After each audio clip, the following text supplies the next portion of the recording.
another glorious day, my tea sippers, and you know what time it is. I hope you have all of your crumpets together because it's time to dish tea. And you're dishing tea, darlings, with Big Meat.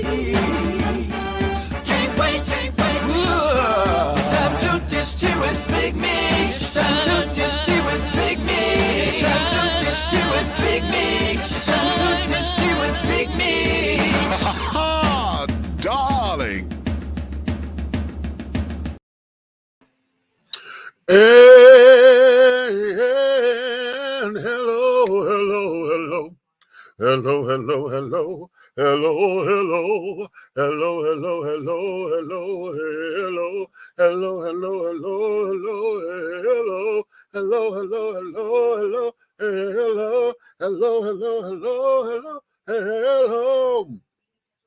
Breathe. Hello. Hello.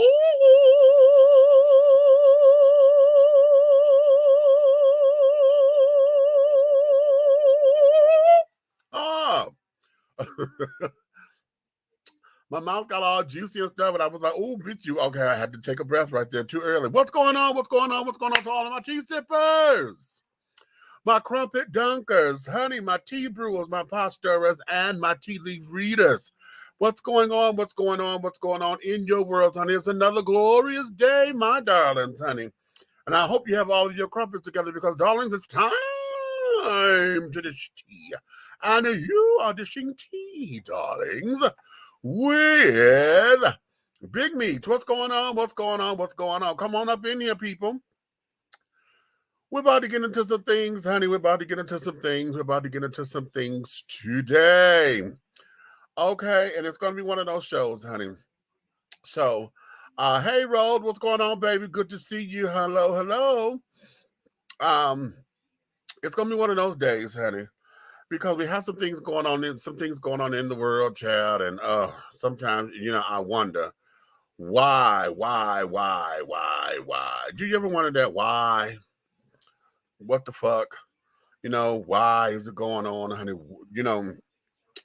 Is there a bigger purpose? You know what I mean? And oftentimes when we get into those particular questions, it becomes, I don't know. Oftentimes it seems as though you're just out there, grasping for straws. Other times it just seems as though you're just never going to get the right answers or any answers at all. Oftentimes it feels as though the questions are rhetorical. Okay, like you're just asking it and you're not expecting an answer. It's just, like, really, But whatever this is, child, it just has us in such a state at times, and oftentimes it's just. Have you ever just been in a moment where you just blah at the world? Just blah. Like sometimes you're like, what the fuck is the point? There's a scene in The Witches of Eastwick with y'all know, I'm sure you've seen that movie with Jack Nicholson and Cher, Susan Sarandon, and Michelle Pfeiffer, where those three girls, honey, realized that they had the power that basically the power of three, and so they were able to cast spells and this, that, and the other. But there's a part in there where Jack Nicholson's character, who is the devil of some sort, and right when the girls had decided to stop fucking with him, he no, I'm sorry, this is when he first introduces himself to them individually, and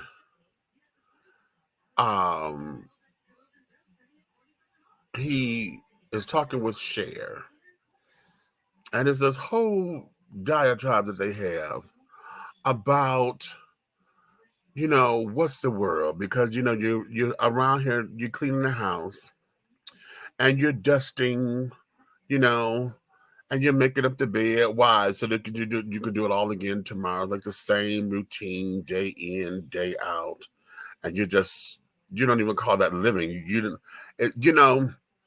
It's so much of a routine to where you really haven't had time to experience life. So it's like, really? And I think about that all the time. Like, when we're in states like this, when these questions come up, it's like, what the fuck is the point? And if it sounds like I'm rambling, it's because that there is the state of the world right now. Okay, I titled today's show, When It's All Said and Done. When it's all said and done, okay, what is it that you wish to get out of this life? I had someone ask me today, was I afraid of death? And I said, no, not necessarily afraid of death. What I am afraid of is leaving this world and not having accomplished everything that I wish to have accomplished. You know what I mean? I have big dreams and aspirations and carrying on. And sometimes, looking at life the way that I look at it, sometimes I'm still in that comparison thing. Some of my friends who have been successful, and I keep wondering, how in the hell are they doing it and I'm not? What am I not doing? What am I afraid of? When you look at wanting to get the money and the coin, wanting to do what you want to do, and to feel as though you are in a state of no worries. You know what I mean? And so I always wonder, where am I dropping the ball? What am I doing? What am I not doing? So one of the things that I look at this life is like, I want to, there's some things I need to achieve, just to say, hey, I look at those who have, all the successful people. It's like, okay, now that you have the money, the fame, the fortune, the whatever, what are you doing now? Because it's now, I have a spiritual brother of mine, honey, Elder Kevin E. Taylor out of Newark, New Jersey, the pastor of Unity Fellowship Church, New Ark out there. He used to do a show called What Now? Because it's all about, okay, you get here, and now what? Okay, that's what it's called. Now what? Okay, you get to a certain place, or you got to where you say you want to be. Now what? Okay, it's like, once I graduated high school, you graduated high school. You remember when we were sitting up there waiting to we couldn't wait to get out of school because of and then you got out of school. So it's like, now what? Okay, you've done that. Now what's the next thing? What is it that you wish to accomplish? What is it that you're trying to do? I've gone back to school, and I have my bachelor's degree now, praise the Lord. Now what? What's the next thing? What's the evolution? What is to come? And that there is always what this is, what's next, and it gets a little tough at times, because being over 50, the world is not kind to you when you're over 50. Your body is not kind to you when you're over 50. I don't care how much you take care of yourself. And trust me, no, I'm not where I want to be at all, health-wise. Y'all know I got to get a grill. I got to get my body. I done gained some weight, so I got to take the weight back off, and this, that, and the other. So it's like I'm seeing all of my flaws now. And I know my flaws and carrying on. Some are obvious, some are not. So in moving forward in this life, and trying not to get the naysayers in my head and this, that, and the other, becomes, what do we do? So what now? What? You know what I'm saying? And now it becomes, what is it that we doing? Okay, so when it's all said and done, now what? You know what I'm saying? So I'm saying that at the top of this show, because I'm gonna tie this theme into the rest of the show or whatever, because I'm there. The theme of today's show, honey, is like, really, are we really here? Are we still here?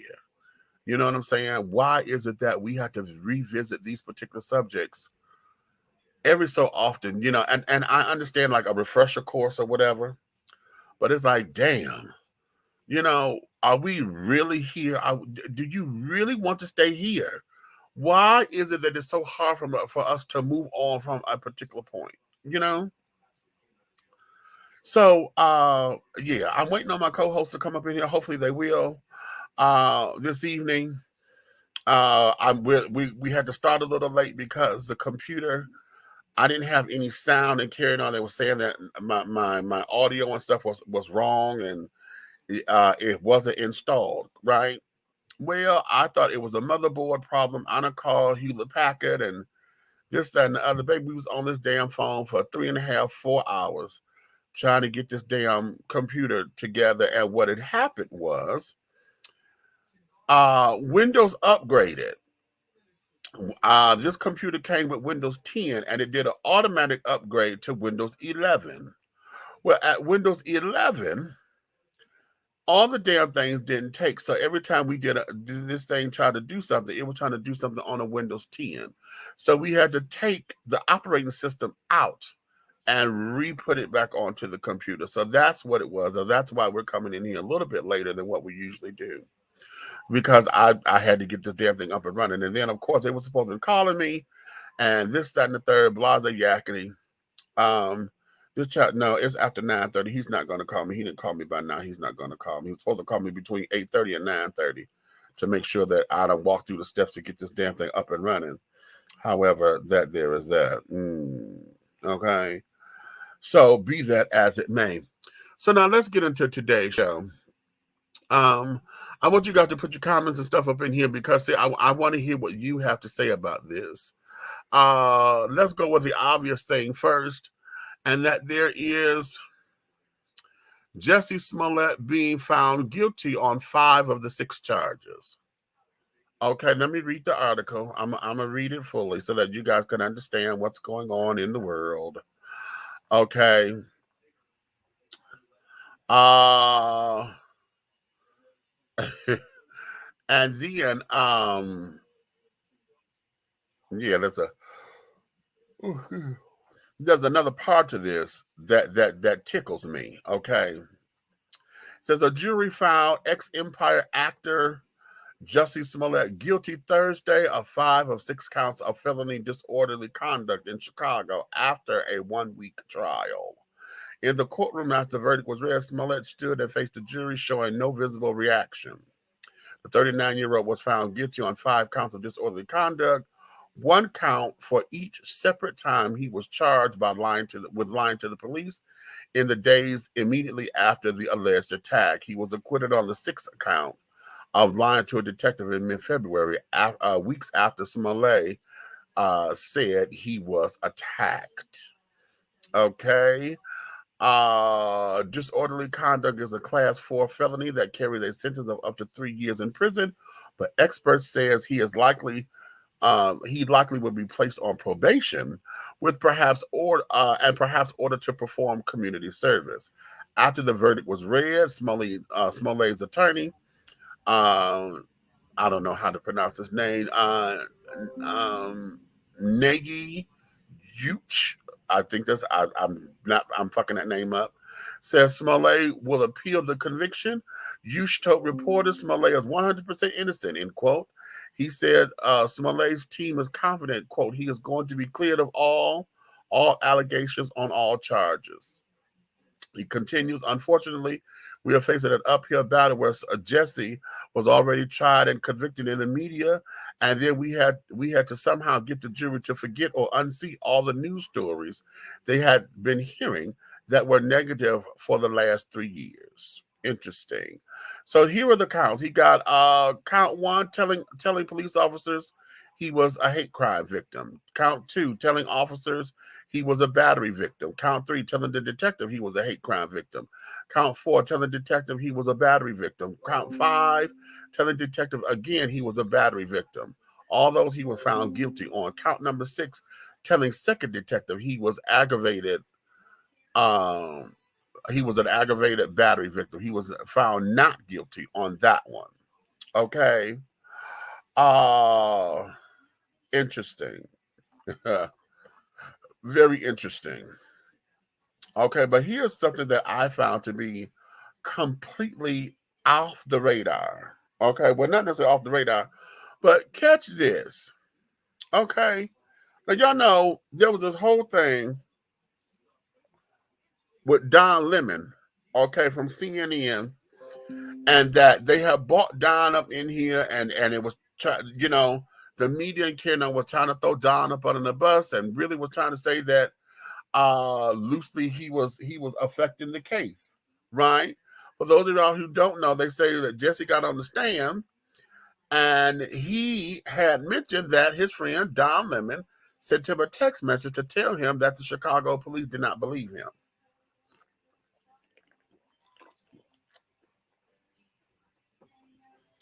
Okay. So, of course, when the media heard that, Don is already over there battling his own crimes and stuff over there, where he has been allegedly, someone is charging him with sexual assault. Okay. So he's already dealing with that, and now they're trying to throw this Jussie stuff up under him and carry on because he's a high-profile thing. But here's where it is. Because after the verdict, okay, they're saying that the Black Lives Matter movement said that they are still standing with Jussie. Okay, after the actor was convicted Thursday of staging a racist, homophobic attack and lying to police about it. But his old friend, Don Lemon, the CNN anchor, who once defended him amid allegations of a hoax, is not supporting him. Okay. Here's what this is. Now, I'm jumping through because I want to get down because all this kind of stuff, y'all can read this. This is coming from, this is the LA Times, okay? And this is the LA Times dated for 5 hours ago. So this is dated for today, okay? 5 hours ago. Here's what Black Lives Matter said. Representatives for BLM did not immediately respond Friday to the Times request for comment. Quote, he says, as abolitionists, we approach situations of injustice with love and align ourselves with our community.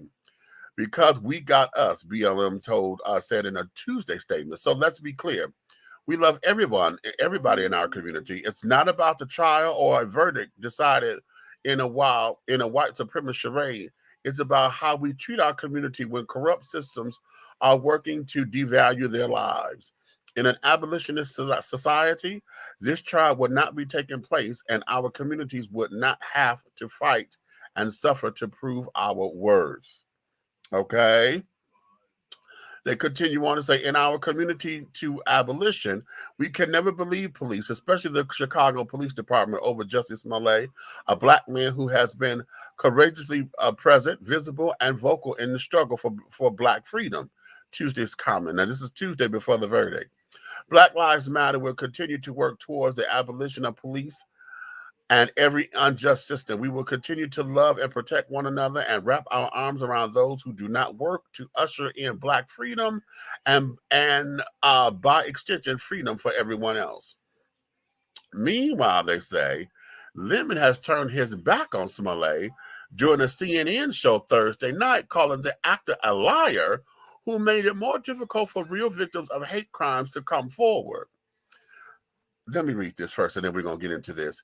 He had to make up too many lies as to why he didn't want to do certain things to cover, like another lie. And I guess he got caught up in that because he took the stand himself. Lemon said on Don Lemon tonight. He got angry with the prosecutor, and the prosecutor poked holes in his story, calling the only other witnesses liars. Lemon added, here's what folks are concerned about, that what he did might undermine future victims, legitimate victims of hate crimes. Okay. So here's where this is. Okay. It continues on, and, we got little snarky remarks from other people and things of that nature, but this is where this is.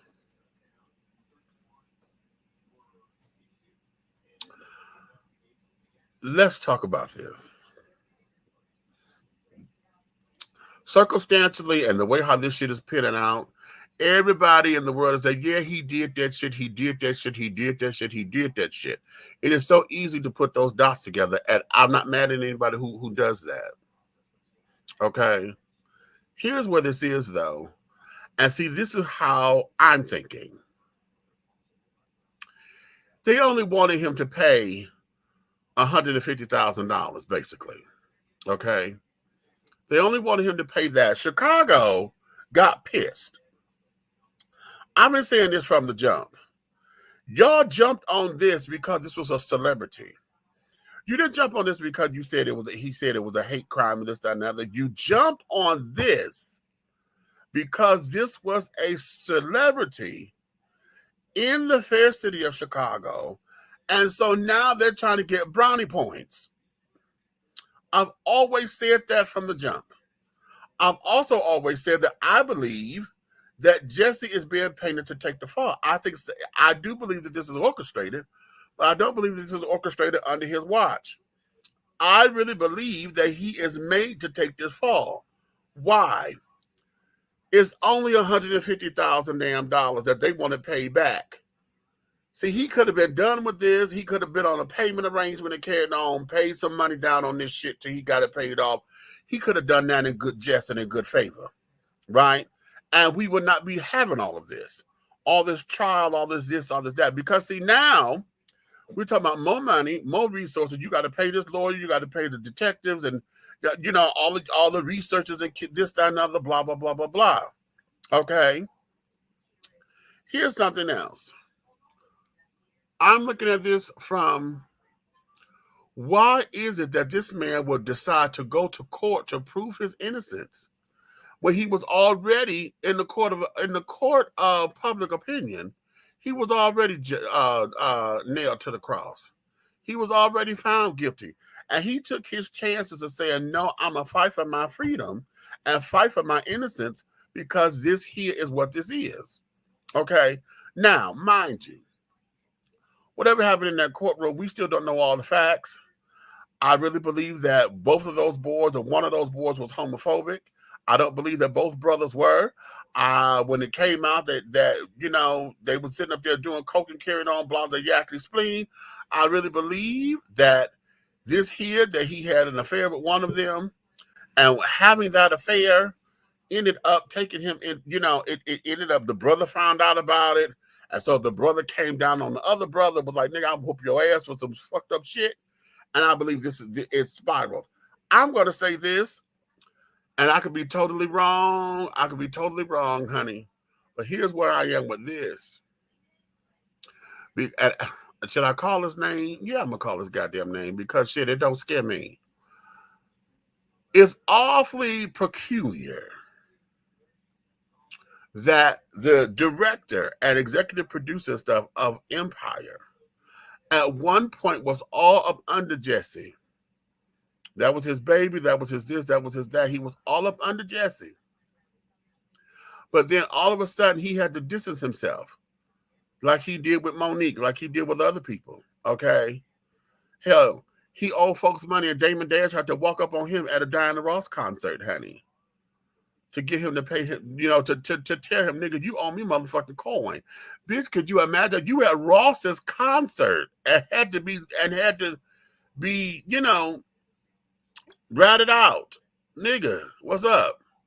Okay. So I have always said that something just ain't right with this. In the very, very, very beginning of all of this, someone has said that this sounds like this was a scene that could have been played, you know, that was going to be played out or whatever, because it just sounded like this could have been a storyline, right?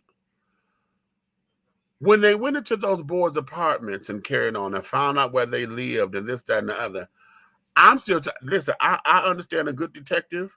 I really understand a good detective and carried on. But y'all ain't told me how in the fuck y'all found that out when the vision that you had of those two boys, you never had clear pictures of those boys. Okay. You never had clear pictures of those boys. I need to find out how y'all made the correlation to understand that those were the two boys, how y'all found their apartment, to go to their apartment, okay, to find out who they were and carrying on. Then y'all found Empire scripts. Let me tell you something about extra work, okay? One of the things about extra work, honey, don't come like that. You don't give full fucking scripts like that. You don't give full scripts, number one. Number two, you ain't gonna get no full script, and when you get a real script from a production company such as that, each page is watermarked with the name of the person that script was given to. Each page is watermarked with their name on it.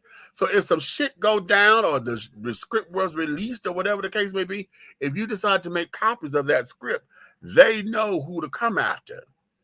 Okay, for breach of contract or this, that, and the other.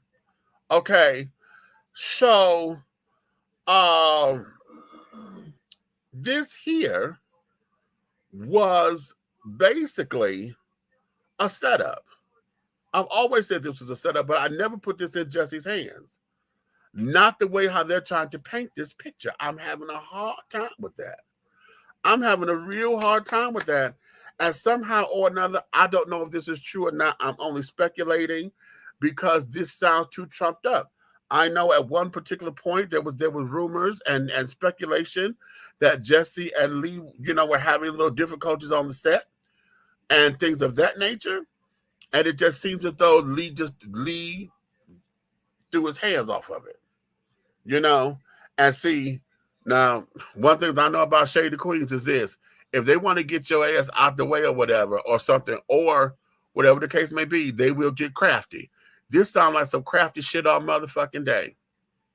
It's crafty. Now, here's what else this is, because I still need to know how. I wanted to hear the trial so I could hear how the police made the connection. Because, during this time, when you get on the trial, how did you come up with this? And how did your evidence lead to this, and this? That's what I wanted to hear. Okay. How they came up with that. Because how is it? When you looked at the tape with the boys in the what's the name store, when they grabbing all the rope and this, that, and the other, that looked staged, didn't it? It looked staged to me.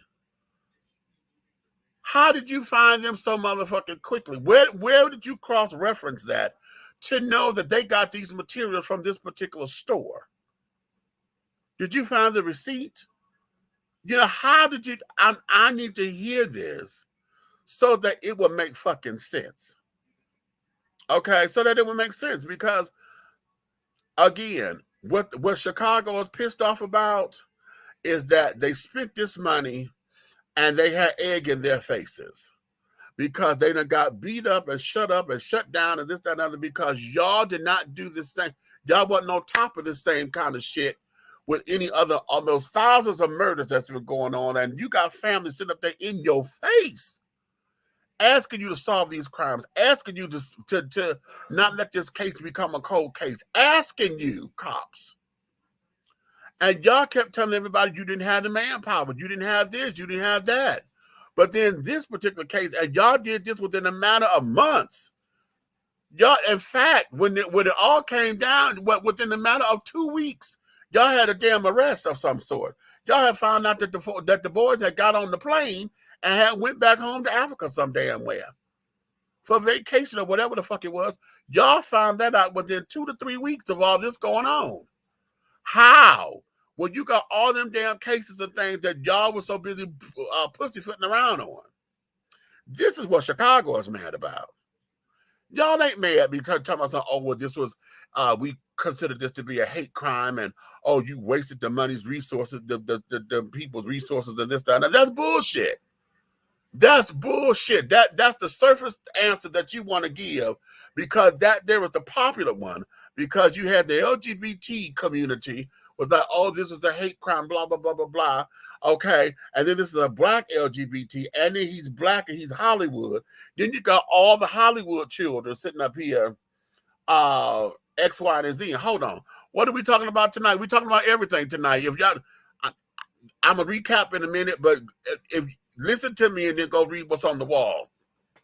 Because right now, this is Jussie Smollett. Okay. And this conviction, him being found guilty.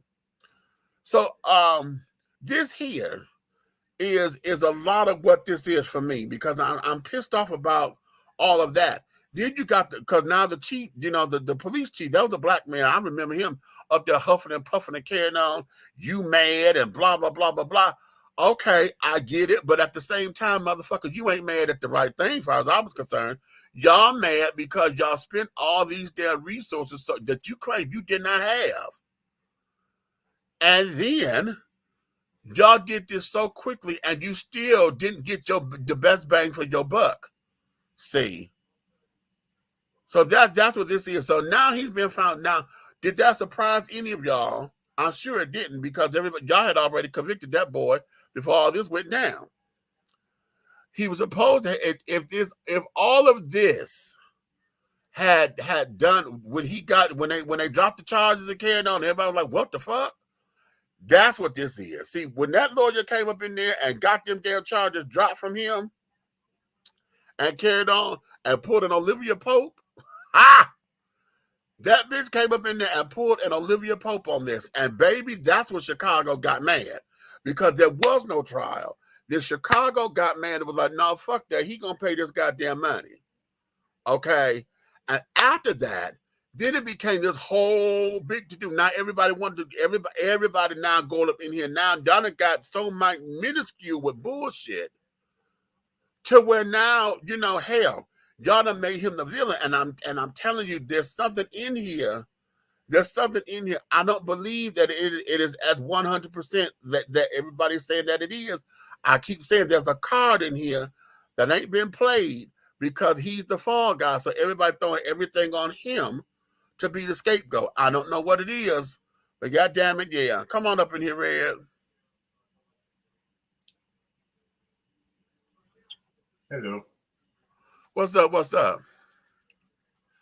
Well, me being a native of Chicago, I'm going to tell you and my direction of this whole thing. I'm going to tell you.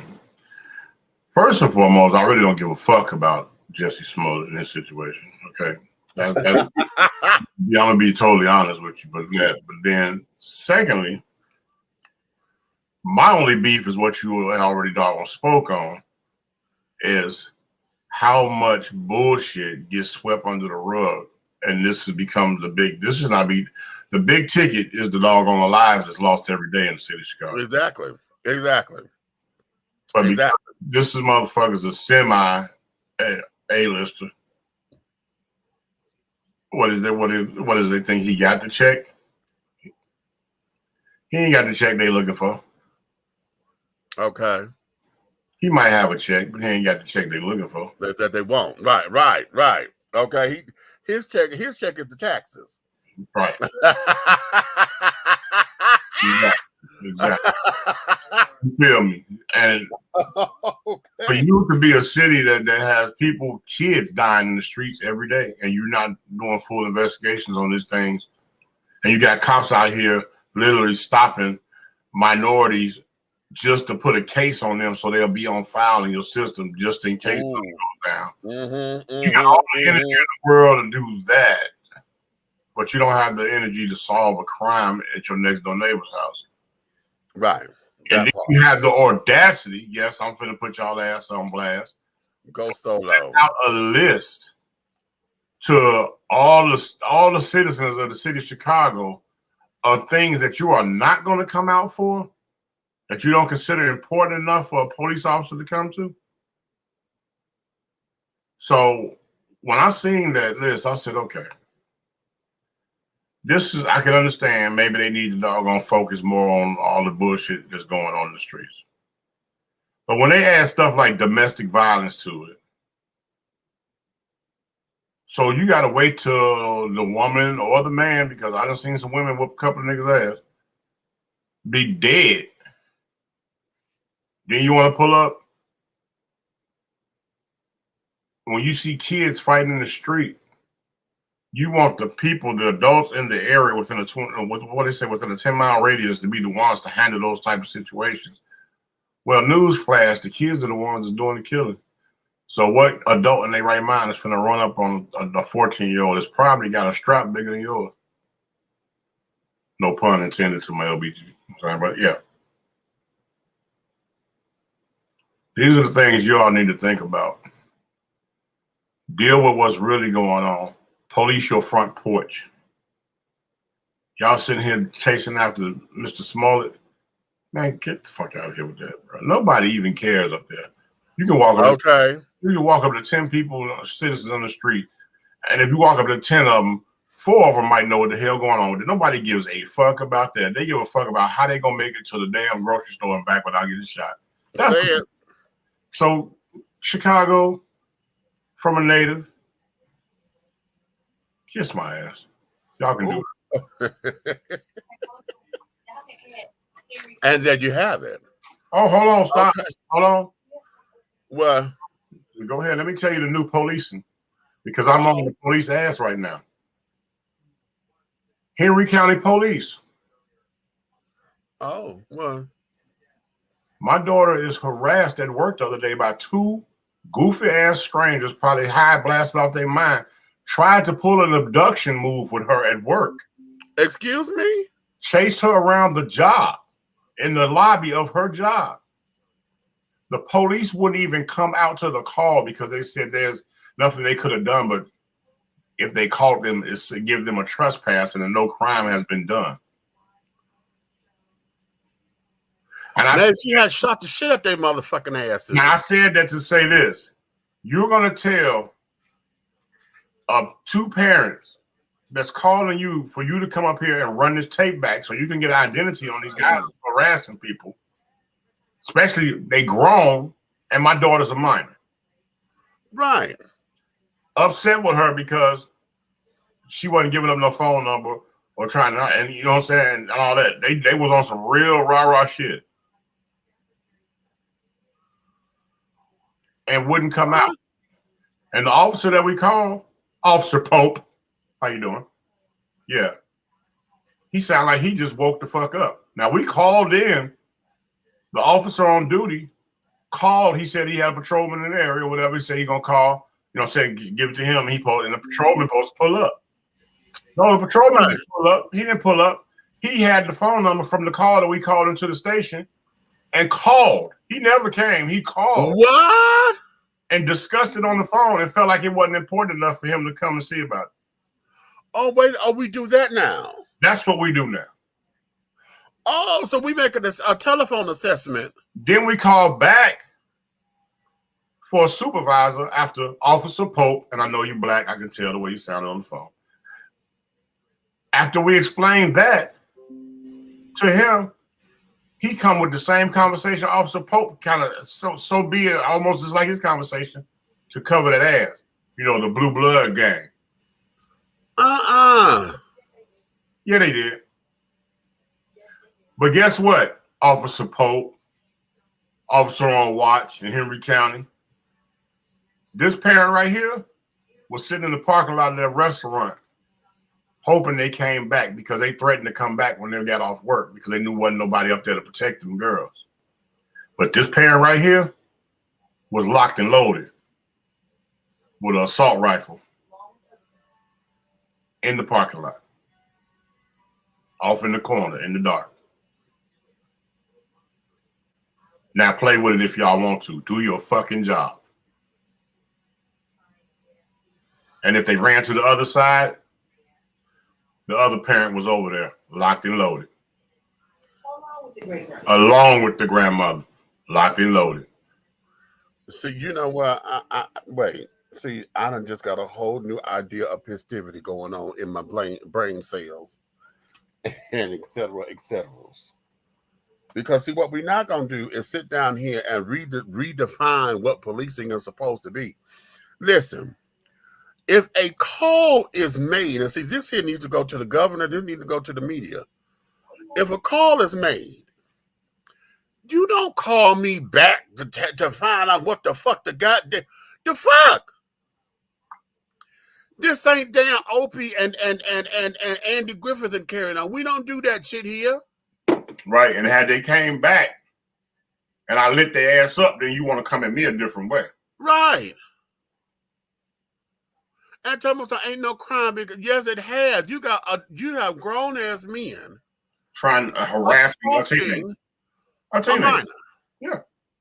Okay. At the very least, you could have gave us some kind of criminal trespassing. And even if you wasn't there, like they said, they took off and they wasn't there. Even if they wasn't there, you are the police. You come in and pull the tape and look and see who the fuck it is. and get some type of identification on these motherfuckers. Right. Right. Thank you, Henry County. Eat a dick. It ain't over. I swear it ain't over, because if it was your child, the whole fucking place would have been surrounded. Okay. Oh, okay. So if you want to know why I've been all standoffish and stuff when it comes to this, because I knew as soon as I got on this camera, I was gonna let their ass have it. It ain't a crime for a grown ass man to get a teenager's number though. Yeah, it ain't no crime for a grown man to be trying to holler at a 17-year-old while they at work, and when they don't want to be bothered, follow them around the whole lobby while they doing their job, and walking up behind them, and then don't want nobody else to take their order but the person they trying to damn harass. Now tell me that ain't some damn harassment for real. Right. Child, let me go up here and get these comments, because see, that doesn't just. What the fuck are we? See, I just said this at the top of the show. See, when you get to that point where you're like, okay, you have to say to yourself, is it worth it? Is it really motherfucking worth it? When you just want to just throw your hands up at all this shit, but like, you know what? Damn it, what the fuck is the point? You already know how I roll, because I was ready. You gonna threaten them talking about you when they get off work, you coming back and snatch somebody's ass up? Okay. All right. Well, come on back. And that's a terroristic threat. Just snatching somebody Right, else.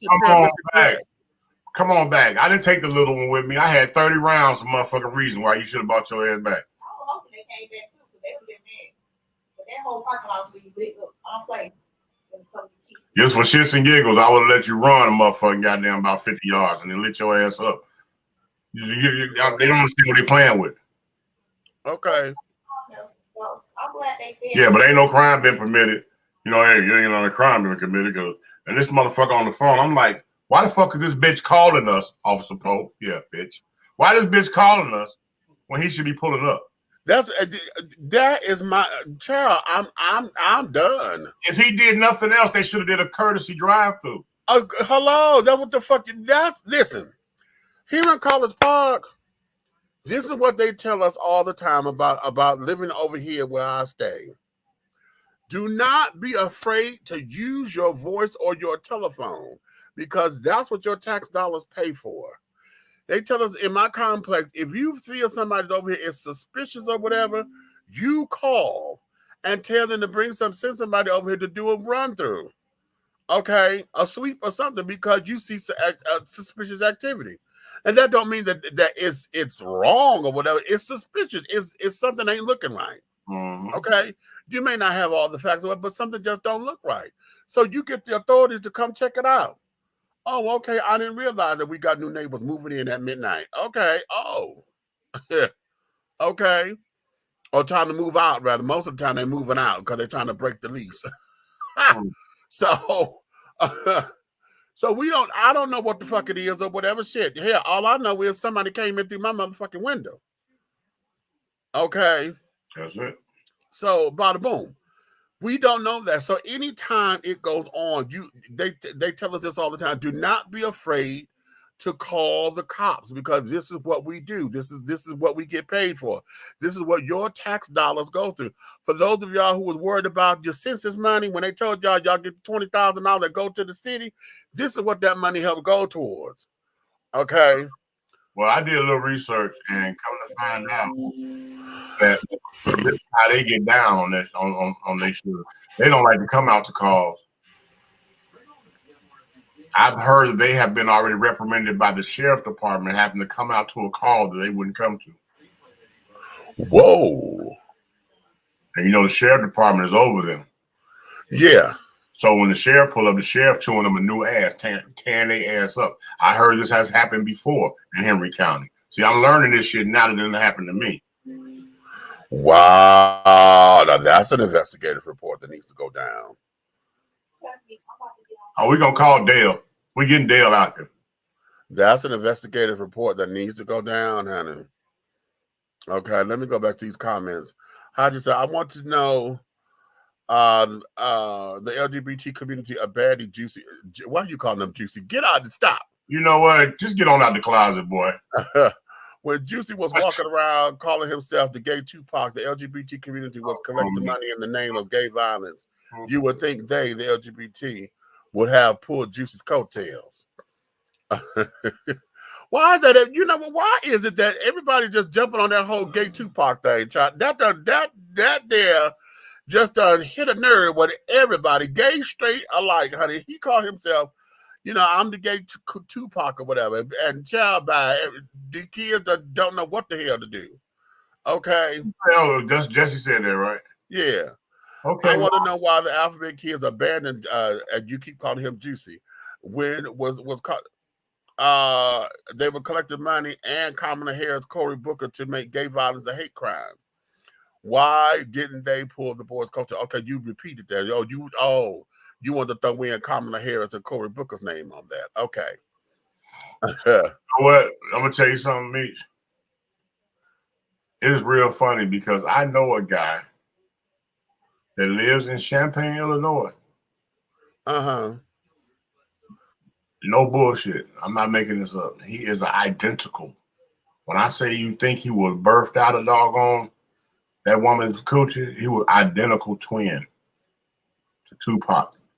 The eyebrows, the nose, the eye color. I mean, the whole bald head thing, the whole thing.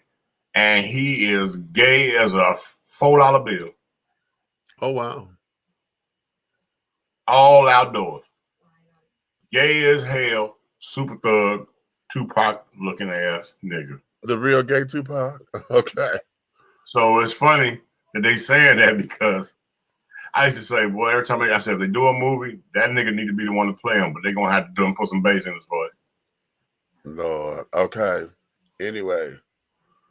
Yeah, Chicago dudes have bigger fish to fry. Okay. Okay. Rose said, hey, Red. Okay. What up? Okay. And in the end, we'll probably not do a day in prison. Child, they're not looking at him to do a day. Okay. I ain't worried about Miss Juicy Smollett. His dumb ass had a career before he played with the man's joystick and pulled that stunt. Okay. So like I said, many folks believe that he did it, that he pulled the stunt. I'm telling y'all, there's a card that ain't been played yet. There's a card that ain't been played. Do you think Jesse got something on somebody? I think so. And y'all heard me. Listen, my speculation has always been Lee Daniels. My speculation has always been Lee Daniels. Okay. And I know, if this gets back to him and carrying on, he probably gonna, want to refute that or see me as a nobody, be like, okay, I'm just talking off the side of my motherfucking mouth. But here's where I say this, because whatever those rumors were on that set, now on the set, there was something that he got some kind of letter or something that was mailed to him on the set, some kind of punk shit, or you faggot ass shit that came to the set, right? And this was supposedly the story that started all of this. This was the hate mail. Yeah. Okay, and this is what started this whole the hoax, quote unquote. Okay. But on the set, nobody, there was no extra security, there was no nothing done, supposedly, and this, that, and the other. And so now people are saying that was his motive for doing this, because he was trying to gain attention, because he felt that, there should have been more, concern about him and this, that, and the other. I'm telling you, something in there is too Hollywood. It's too fucking Hollywood to be what it is. And then for him to want to go to trial, this is what I'm trying to get everybody to see. For him to want to go to trial instead of taking the L and say, fuck it, let me just take the loss, like most folks do. They were wondering about Michael Jackson. They was wondering about all these other folks who paid off their people and be like, fuck it, just get in the money, get them the fuck out of my hair. Oh, that must have meant he guilty. Why didn't he go to court? Because of bullshit like this. This shit get dragged out and dragged down and dragged out. And then, I'm spending more money than what it's supposed to be. And if I do win, they ain't got no money to pay me back. Because Nope. they ain't gonna pay. They not gonna pay the damn court fees or whatever. So hell, I end up losing still. Get them the damn money. Call it a day. Have this out a non-disclosure agreement. Shut the fuck up. A gag order and carry it on and be done. This was only $150,000 that Chicago wanted back, and Jussie was fighting for that. Said, "No, I'm not paying y'all shit." Mm-hmm.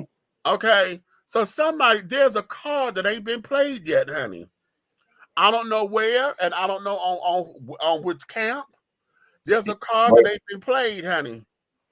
Cupcake from Atlanta Hot Radio said they set him up.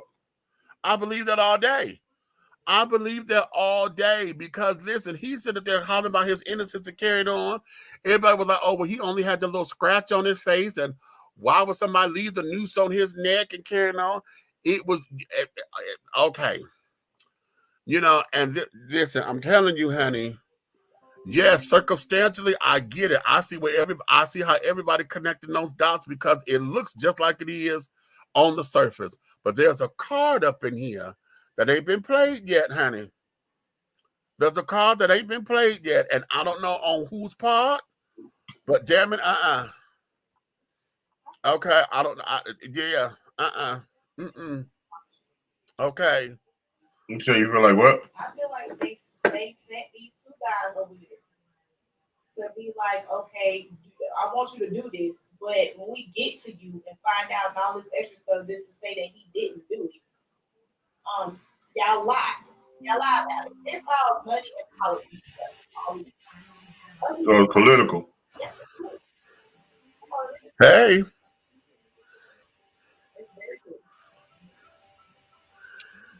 Okay. Yeah, politics can be a motherfucker. Oh, baby. Yeah, my spices have been tinkling about it too. You too, Tracy. Okay. Okay, my spidey senses have been tingling. Okay, well, that's insane, Red. Do what you need to. That's your child, and you have every right to protect her. Hot damn. That shipmate talking, honey. I know who that is. Okay. That's my shipmate right there. Okay, well, to protect us, sir, my blue Smurf. Wasn't it? So yeah, I'm telling you, I'm having issues with that, and now, it's no surprise. The jury and stuff, they only deliberated for 9 hours, and they come back with this particular case, and okay, fine, still, and now the lawyers are talking about something. No, we're going to appeal this, and things of that nature. So they're still claiming his innocence. I want to know what happened in the first thing when they had the charges dropped. Okay, what that lawyer did. And then, of course, they went after her. Remember, there was a whole big old thing, and they were trying to go after her and saying, oh, she used political influence because, at the time she was Senator Kamala Harris, and she wasn't vice president then. But, they were going after her. They were trying to say, oh, he's Hollywood and had all these connections or whatever. The law is the law, damn it. And it's awfully funny. It is awfully funny that everybody want to go to how connected somebody is when something like that. Okay, it was obvious something had been done, but the question is, what y'all found a loophole, and it was doable by law because by law y'all dropped in goddamn charges. So whatever it was legal. But now all of a sudden you mad. But you mad at what? Because hell, you still Okay. Ms. Harris' position right now. Uh-huh. You think that's making people mad? Of course. So let me ask you this. Don't you think when they go after motherfuckers, they start with the little motherfuckers and work their way to the big motherfuckers to connect? Of course, child. Of course.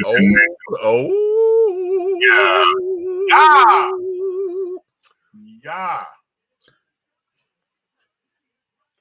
They step on that little motherfucker till he say, she did it. Now, we got a motherfucking big juicy motherfucker on trial. Right.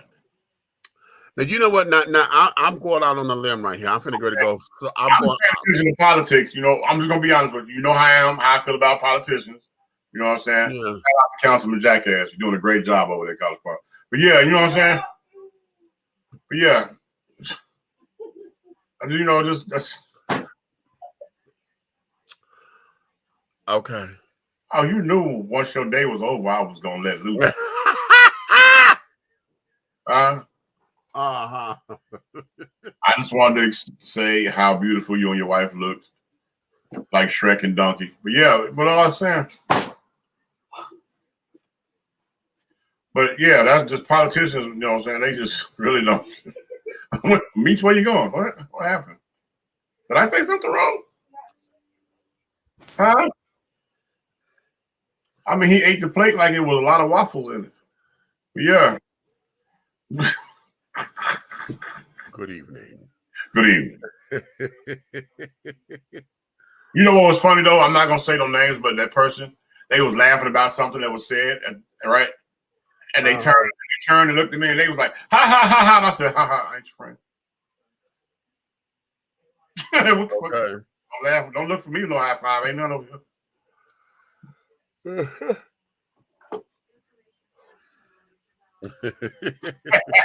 Buck, stop snitching. Okay. So, okay, let's go to the next story because, see, here is one that done just pissed me off, and I need to understand something because, again, I'm saying when it's all said and done, y'all know where we are in this world. Y'all know we've been dealing with the damn onset of this damn COVID shit. I lost my mama to COVID pneumonia. Okay, so we know what the fuck this is. At this stage of the game, there should not be anyone who is still having fits on the fucking plane. Okay, because you don't want to wear your goddamn mask. Okay. Now they just arrested somebody. Where were they going? From DC or Baltimore, wherever this was, just earlier today. Black guy, cute little thing too. 33, 35, something like that. Done fell out on this motherfucking plane. Cutting up. And it all started because he got on without his mask. They were telling him he needed to wear his damn mask. So now you cutting the motherfucking jig. Why are we here? What the fuck is you doing? You knew this. The hilarious thing is you talking about a jackass and you said the word jig out your mouth. No pun intended. Go ahead. Anywho, I'm not looking at you. Go ahead. Okay. I'm looking at you. Good. I'm not looking. Anyway.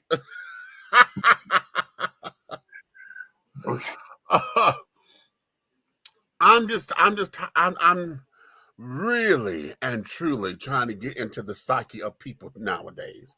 I'm really and truly trying to get up under into the world of why is it that folks feel as though that this is the way to either get a come up, to get on TV, to get attention, to get likes, to whatever the fuck this is. Why are we here? And why is it that we still got to deal with assholes who don't want to wear the goddamn little piece of fabric? Well, some people either think they're too pretty to wear it. You got some people that they wear a lot of fake dye on their face when they have their beards, and they don't want it to rub off on the mask. And okay. I'm being serious, you know what I'm saying?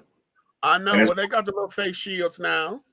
And some people, they can't hook it around their ears because their man weave might come up on the sides.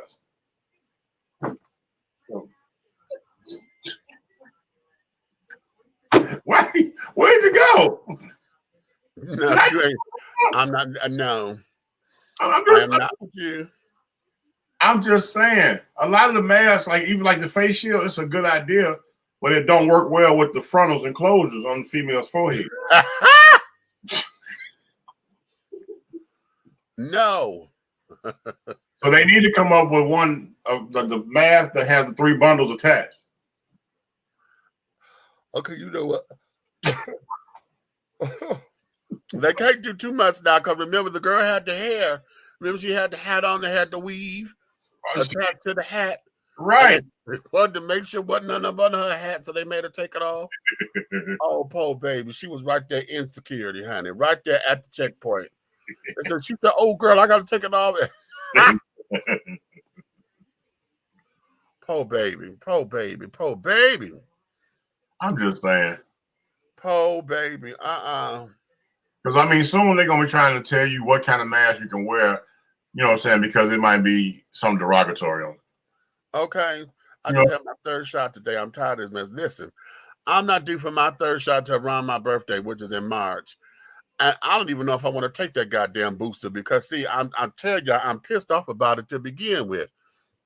Because they should have said that in the beginning instead of pussyfooting around with it. Because they, in the beginning, when they were talking about boosters and carrying on, right when they were coming up with the damn vaccine, they were talking about something. We don't think we're going to need a booster, blah, blah, blah, blah, blah, because they said that right at the beginning. Then you didn't hear nothing about no booster. Now, all of a sudden, when they found out that the 2 shots wasn't doing it, and then they're talking about a booster, you should have called this a 3-shot regimen to begin with instead of, okay, 2 shots and then a booster, because, see, now it just sounds like y'all making shit up. You should have called this a 3-shot regimen, just like we did with pneumonia, with rubella and measles and carrying on. We had to take these series of shots. When you travel out of the country, you got to take a series of shots. They should have called it that shit. Well, right now, if you want to find out about the booster, you know what I'm saying, you mad about that you wasn't told after your first 2 shots, I need y'all to go to www.gotchabitch.com. Okay. Right. Fuck all that. It works, but in order to make sure that it continues to work, you need a booster. Bitch, no. Okay. Okay, listen. Of course we will, because the damn thing keep mutating. Listen, do you realize over here at this damn at the urgent care right up the street from me, we are enthralled in cold, flu, pneumonia, and now COVID. All these are shots, okay, that they're trying to get everybody to take. They got a sign up here telling us some yellow fever vaccines here. I said, yellow fever? Where the fuck? Who in the fuck is doing yellow fever vaccines? And when is this news? You only do yellow fever when you're going out of motherfucking town. Okay, or out of the country. Now, maybe they're doing that because we're right over here by the airport. I'm thinking that maybe because this urgent care is right here near the airport. You right by the travel connect over there, so everything you got going on is leaving Georgia from over there. So what the hell is all these damn bots? You children with these old stupid ass little shits coming up on.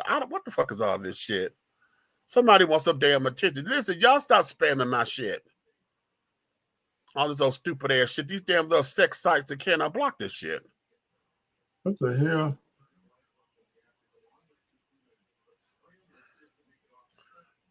Here's another one that came through up here much earlier, and I overlooked it.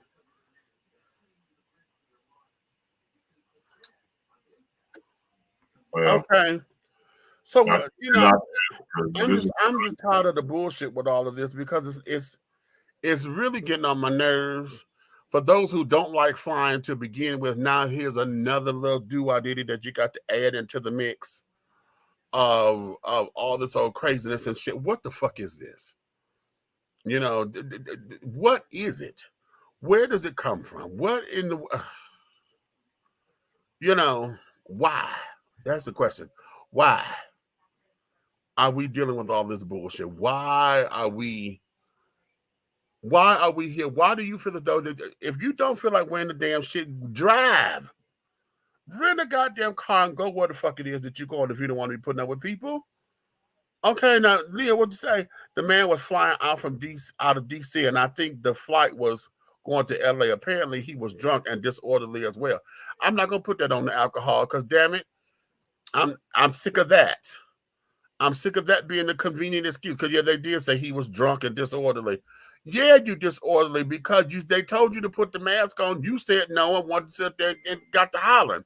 They sure don't know. He's there hollering like some goddamn bratty ass child throwing a tantrum or something. I'm like, kick his ass. Well, I heard the conversation went like this.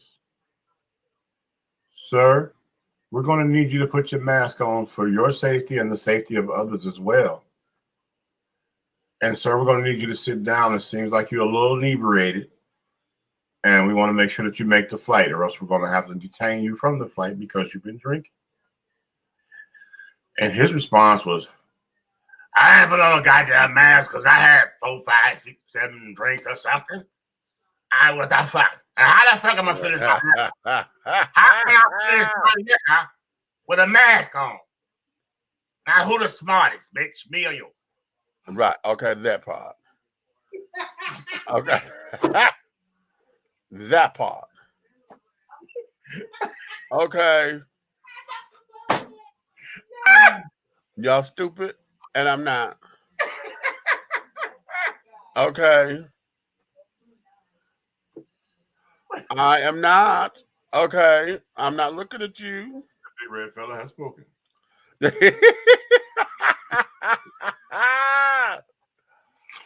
Okay.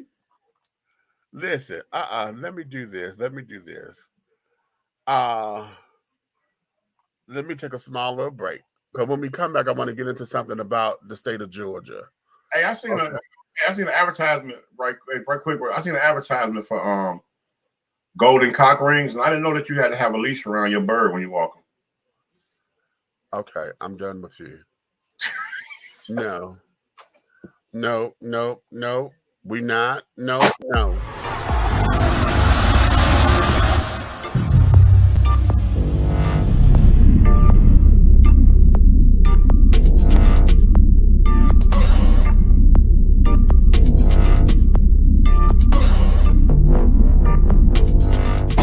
Come on now. Okay, black on. Get into it. Black on. Look at that David Ford right there. That's his thing.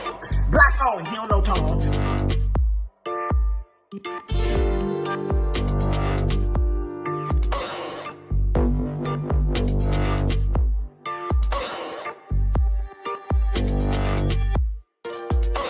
Look at that David Ford. That's his thing. He don't know Tom. Yeah.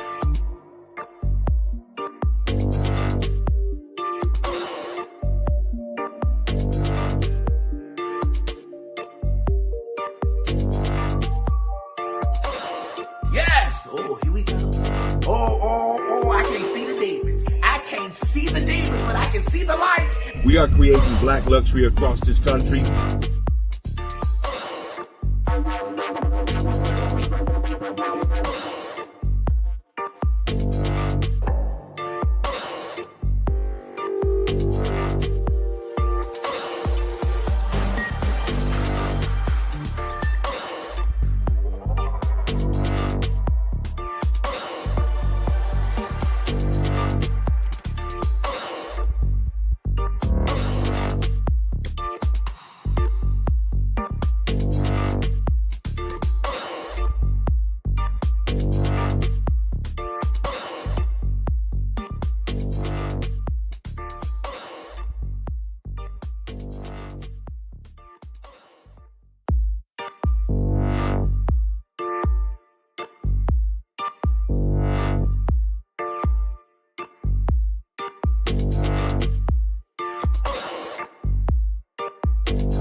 Have you tried Big Rob popcorn? It's a wonderful anytime snack that everyone will love. Available in 3 flavors. Grown and Sexy, which is the perfect mix of cheddar, cheese, and caramel. Sugar Shack, a fruitful flavored mix of watermelon and apple. So delicious and good.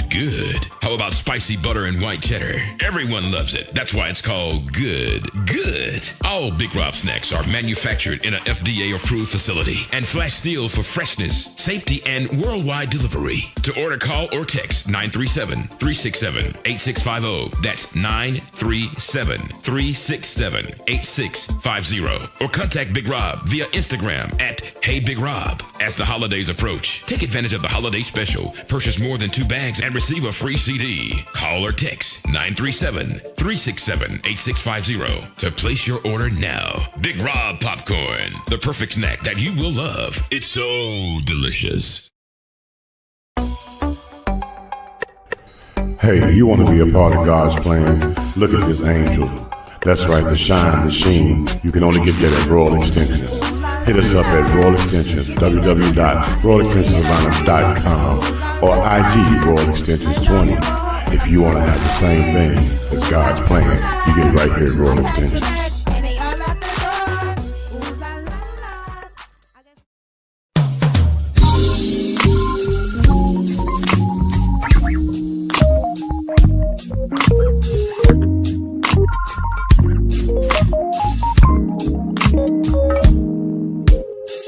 When I'm walking down the street, people are looking at me.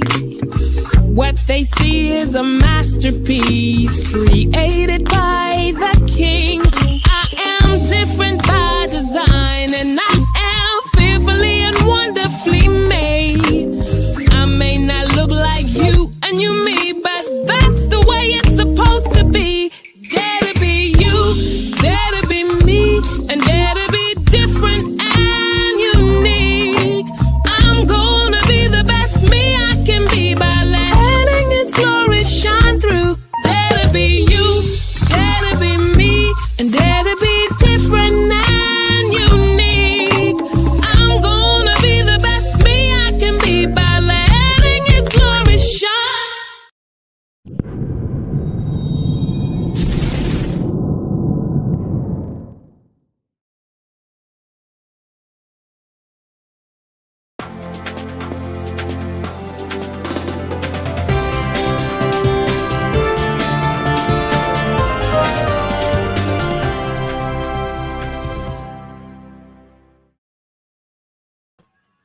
And we are back, my darlings.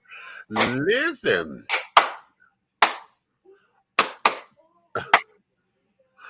I'm hoping to get this popcorn soon, honey, because I had to reach out to Big Rob, honey, the double G to the double B, because he got 2 new flavors of popcorn. He has a cookies and cream, I think it is. Damn. And I forgot what the second one is, honey, but he got 2 new flavors, baby. I'm almost scared of that shit because that damn Sugar Shack is ridiculous. Right. So I hit him up and I said, okay, wait a minute, we're gonna have to make an order, because I'm officially, one of the guinea pigs when it comes to tasting, food tastings and things of that nature. So yeah, I got you on seat now. You one of the guinea pigs. How was my chicken Alfredo at the dinner that I cooked? I told you. Did you? He just want to hear it, honey, again. No, he wants y'all to hear it. Say my name. Say my name. Oh, actually, no, that was on point, honey. See, what he did was, usually when folks make chicken Alfredo, honey, they like to cut the chicken breast up in strips and things so that, when you eat it or whatever, most folks like to, they have al dente noodles and things. They like to cut their own chicken and blah, blah, blah, and have, the Alfredo sauce and things. But what he did was he took and had the chicken to shred so that it is all chicken throughout all of the dish. Okay. And that's what put a different spin on it because, okay, what you say? Hey, I want some of that popcorn. What are you all? What are all the flavors? Well, listen, honey. Okay, but hold on. Wait a minute, hold on because I have some here, but he got 2 new flavors. Let me go pull it up. But what Red did was put that damn chicken throughout all of it, honey. So when you ate it, baby, it was absolutely just everything, honey. Season chicken for everybody. Okay, just lovely old chicken. Okay. And the noodles were tasty thing. The sauce was nice. And it wasn't a runny sauce, which was kind of cute. Okay. And it didn't require that for that dish because the meat sopped it up, honey. Now I should have had some of that sauce to go, honey, because I came up in here and said I had some biscuits up in here, honey. I could get that sauce on a biscuit. Oh, Be okay. So yeah, but yeah, that was chicken. Now listen, honey, I done sit up in here today, and I done fried this chicken up in here, baby. But when I fry chicken, I don't fry it with my skin. I clean my chicken and cut out all that cellulite out of it and carry it on, honey. Yeah, do you know how to make those the lollipops? Which lollipops? Chicken lollipops. You know what? For what? I don't understand what the hell is that about. I don't either, child. It's dumb. It's dumb. I mean, it's cute. It's cute to look at, but it's dumb because the drumstick, you shred, you cut it in half. You cut the top of it off, then you take all the meat off the rest of the meat off the leg. But what you do with all that meat? Anyway, that's dumb. But I had to have some chicken thighs up in here, John. What I did was I had double coated them because I took some eggs, a couple of eggs, and some buttermilk, honey, and I seasoned all of that and put a little bit of Miss Patty up in there, the hot sauce. So I could get just a little heat, not a lot, but to give it that. And I seasoned all of that, okay, so that I let the chicken soak in there for like a good hour. The flour was seasoned. So you took it out of there, dunk it in the flour, coat it. Then you dunk it again in the mixture and dunk it in the flour again. So you could double coat. Child back. That's all I'm saying. Say that was the thigh challenge. Now listen to me. But see, I don't never cook mine with and it's nice and crunchy because I don't cook the skin. I've been doing that since I was 16. My aunt told me that take the skin off of it, so I stopped using with the skin. But honey, please, you should have filmed that and put it on TikTok for the thigh challenge. Oh, really? Well, okay, I'll do it the next time, honey. Thighs, you just start bumping them together like this. Okay. Oh, they could have that one because see they don't understand the other ones. Okay. Okay. Yeah. Okay, so be that as it may. But Greg, you want to know what the popcorn is, right? Well, hold on. You know what? I could share the screen. Let me go to the screen. I'm gonna share the screen so you can see what it is. And they got cheddar and collard green popcorn. No, hush, boy. But one of the new flavors is what?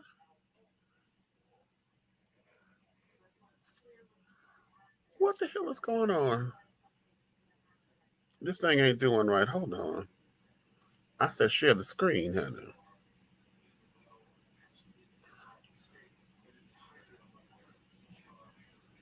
Oh, okay. That's what it is. I'm like, what the hell? I got it. Okay, can you see this, baby? This here is going to the website, BigRobSnacks.com. Make sure you get it's double G, double B, Big Rob Snacks. And so you got the good. Okay. You got cheddar and caramel. Okay. The Sugar Shack, baby. This is the one because this one right here is the absolute deal. This here is like cotton candy on popcorn. You got a watermelon, you got apple flavored popcorn. This here's the holiday with the cinnamon glaze and pecans. That is my shit. That's baby. Boy. These are the two new flavors. The bang, bang, bang, honey. This is Big Mama sweet potato pie. Popcorn. So he got sweet potato pie flavored with glazed pecans. Bitch. Damn. And chocolate cookies and vanilla cream, baby. This is evidence. Black and white, honey. It's all black and white. That boy. So these are, he got 6 different flavors, okay, of the popcorn, okay. So that can get you guys together on how to go and partake of Big Rob's popcorn, okay. What you say? I love a good that baby. The thighs are, you know, everybody like to go for the titty, okay, the you know, chicken titties, and that's cute. Okay, but if you don't cook them right, they dry out. Yeah, you know? the chicken titties. Where the nipples at? I never seen a nipple on a chicken. That's see. Why you think I go digging for the thighs? Honey, 'cause I can sink my teeth in the thigh. See, why ain't no nipples on the chicken breast? Yeah, .com. Okay, don't know. That's not right. So how do you know what part to put your mouth on? That's why I get with thighs. Yeah, thighs will get you to the doggone. Yeah, that's the road to the stardom. That's it right there. BigRobSnacks.com, baby. Okay. Okay, I got to show you. All right. BigRobSnacks.com, honey. And when you go over there, honey, in your little note, tell them Big Meat sent you. He'll love that. Okay. I don't like the chicken breast. I like other breasts, though. Okay, I concur. I understand. I totally understand. Okay. I'm talking about, you don't like them big church's chicken breasts. You like those KFC petite ones, right? Lord have mercy. Turkey breast. I don't like them medically induced, okay, or hormonally induced. See, that would be churches. That's what I'm saying. We got to go to the other restaurant. No, I need Popeyes, honey. Yeah, they're perky. Okay. Popeyes. Stop. Okay, don't do it.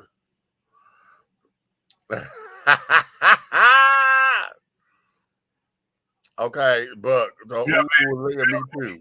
You ever ate chicken butt? Don't answer that question. Off the back, yeah. Off the back? Yeah, because it's attached to the back. If you had chicken backs, it's attached to the back. So do you like do you peel it up and eat it, or how you eat it? I'm not answering that goddamn question. Because that's a setup, and I'm not going to do all that with you up in here. You understand? Well, y'all don't teach me nothing. I'd be curious about things, and nobody wants to get it. Because then they're going to want all my business, child. I'm not going to give you all of... Hey, ain't nothing but a little chicken ass. Hey.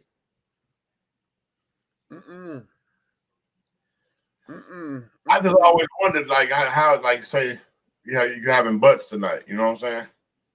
You know what? Hold on, because since you want to go there, I just had this conversation with my coworker.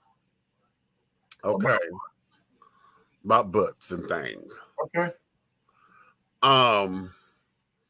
It was an interesting conversation because it started off with him telling me about this joke that one of his friends had said, right? It wasn't really a joke. He was more so like an observation. And he said the guy came up and told him, he said, now both of us are straight men. And he says that the dude came up to him and said, listen, he said, if someone came up to you and said, I'm going to give you 1.5 mil cash. What did he say? Was it to blow me, blow him, whatever it was? It was to orally copulate. Would you do it? And of course, he says, all the fellas like, nigga, nah, ain't nobody into that shit. That's that gay shit, blah, blah, blah, blah, blah. He said, that's the first reaction that men get, right? He says, but he says, okay, that's fine. He said, but he said, what a man not going to do is he's not going to tell you the truth of that. He said, because a man is going to sit down there and weigh out his odds and look at, you know, trying to tally up all of his bills and blah, blah, blah, blah, blah, yada, yada, yada. And he said he's going to do this in secret now. And I looked at him. I said, okay. And he said, it took me like 2 or 3 days. And when I ended up having to call him back. I'm like, you know what? I think you may have a point there. You know, to where he said, when a man sits down there and tally it all up, he said, this is 1.5 million cash, no taxes taken out, blah, blah, blah, blah, blah. It's under the radar. He said, okay. And so that's how this conversation started, right? It was odd, but I was like, okay, let me hear where you're going with this. And I think he's very comfortable having this conversation with me because as a gay man, you know, to have something far-fetched to come out of straight men's mouths when it comes down to sexual encounters, he figured, you know, okay, you know. So it got a little that way, and then he got to talking about, you know, the whole idea of the whole eating ass thing. And he said, he says, now, I'm cool.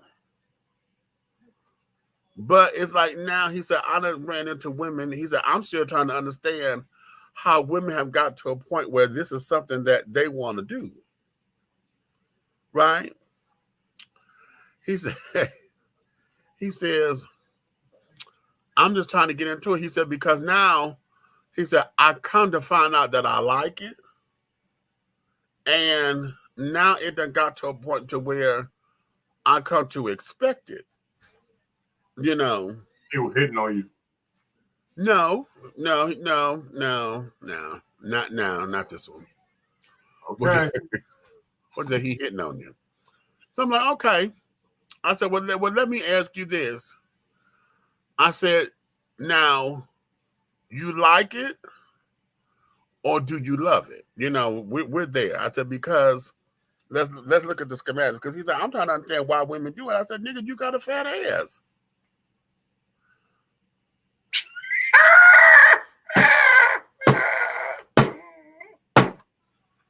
You got a big ass. Oh my God, you could have sold his ass right there. Go ahead. Okay, which he does. Okay, now listen. Now, I didn't want to tell him, nigga, that's why I like to watch you walk. But I couldn't tell him that part. Okay. I couldn't tell him that part of my thoughts, you know, because, you know, that's still, I mean, this whole conversation, if HR had walked up on us, honey, we'd have both been fired. But, you know, I don't want to give nobody reason to go to HR on me, you know. So, he's still, you know, he's still kind of like stuck on it. He like, damn, I just don't understand. And he said his girl had to tell him. He said, now, what? He said, look at this from the other way around. He said, now, you sit up here. He said, you got a girl to carry on, and she, you know, she laying down and she sleep or whatever. You know, what you gonna do? He said, yeah, I'm gonna slap it. I'm gonna play with it. He said, why? Because you got a big old ass. She said, exactly. You know, and then it registered with him, right? It registered. But then what he's trying to do is he's still trying to maintain his manhood or what he think is his masculinity. Because he like, there are moments to where like she want me face down, ass up, right? And he like, I'm having a hard time with that. I'm having a hard time with that, right? I said, damn, this is going to be a good conversation on the show. We just talked about this, what, Tuesday, Wednesday? Okay, wait a minute. I got a question. Okay. Oh, okay. The beginning of this, okay, he said $1.5 million. Okay, Cash. Okay, do exactly what? Oh, this was once either to get blown or to blow the guy, to blow a guy. Yeah. Oh, to do the act and not get the act done. Right. 1.5 million cash. Mm-hmm. To give head to another guy. Right. What the fuck? Oh no, see, that's a fighting thing. Now, here's where it is. Because like I told him, I said, listen to me very carefully. I said, and one of the things that I have come to learn is this. I said, any man can be had in the right situation. I said, but the thing of it is that it has to be the right situation. Okay. And he looked at me. I said, trust me, honey. Trust me. I said, because I know the straightest of straight men, honey, most of the time we end up falling for a trans woman and not knowing it and get too far. Some will let it go. And I said, so in the right situation, he could be at his most vulnerable or whatever. And not that he's been taken advantage of. It just sometimes it just happens. But it has to be the right situation. I said, and I had to tell it to a coworker of mine. I said, because he was borderline on that whole curious thing, right? And I used to tell it to Brian all the time, honey. Every time he came up in the office or whatever, one day it was just he and I there alone. And I forgot how that conversation got started. But I looked at him. I said, Brian, I said, you're so curious to where it is exuding through your pores. The thing of it is that you don't know what to do or how to do it. I said, now here's the thing. I said, somebody like me, because I'm too out for you. Okay. And even though you don't know me well enough, you think you got an idea, but your ego is like, no, because the idea of me telling somebody is what ruins you. Or the idea of folks seeing you with me is what destroys you because you feel you're going to be guilty by association. So you need somebody down low, just like you. Y'all both got girls and carrying on and see this is something that y'all can sit down here and sneak around with. I said, that's the kind of curious that you in. And Brian looked at me, I'll never forget that day because his glasses fogged up because I don't know if he was mad at me because I clocked his teeth or intrigued by the conversation, and then he ended up having to admit to some truths. And after maybe about 15 minutes, and he was able to exhale, that's when he told me, he said, damn, you're right. Okay. But I told him, I said, but I said, Brian, I'm not the one for you to experiment with. I said, because see, I don't need you getting confused and this, that, and the other, because this is my life. Right now, you're trying to figure out what the hell you're trying to do. And what I don't need is for somebody to sit up there and get all in their feelings over a moment, And so we had that conversation. And so that's what I was telling my current coworker and things. I said, because it becomes this, and this. And then he got to the point where it's like, trying to get his woman, because, it's like, I don't know what to do with her because, hell, I'm trying to get her to understand this, and I buy her this and buy her that and blah, blah, blah, blah, blah, and she's not responsive, She don't wear it with any, with any enthusiasm or whatever. She come through, okay, I got it on here, look, you like it? She has no confidence about it. Boring. Right. So, now, there's other things and carrying on, and it's like, ooh, people can catch his eye or whatever, and would play the reindeer games and things of that nature, So be that as it may. But I just thought that was very, very, very, very interesting, because now that we are in this whole sexual revolution 2.0, where women are taking the helm and going to the idea of where they feel as though they got to toss their man salad and carry on and get down and in the trenches. It becomes a little bit that way. Then he was talking about the girl wanted to experiment with the finger.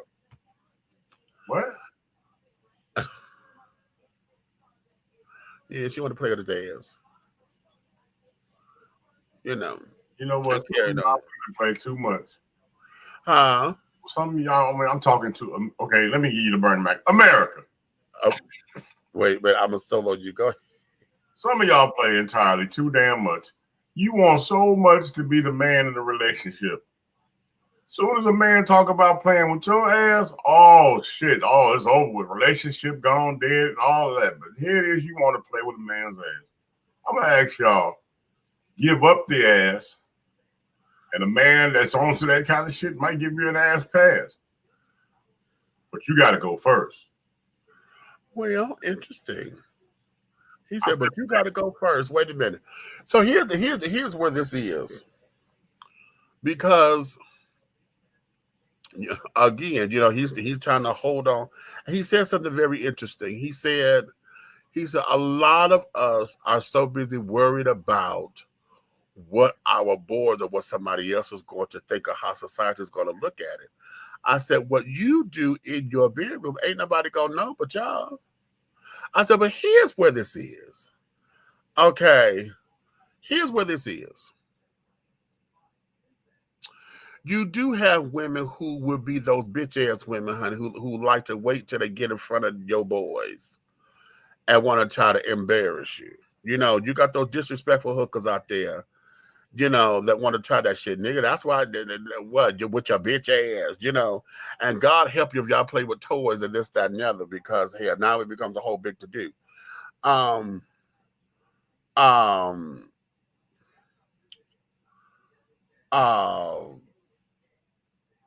It has just been that way, you know, with everything. And women have become so aggressive now, you know, to where now I think that we got to find that happy medium again, because we got a lot of men who become so damn puss. It's crazy. Okay. A lot of men have become puss. A lot of women have become very dominating. But there are a lot of men who like that little, they like the aggressiveness. They don't necessarily like the domination of it. They're like an assertive girl, but not necessarily one that's going to come in and try to just run shit. Okay. But I tell my sisters, bitch, if you want to get fucked down, I said, bitch, come up in there, honey, and act as if you're going to take control and call him all kind of bitch motherfuckers, honey, and watch how well you get that dick. Oh! Anyway.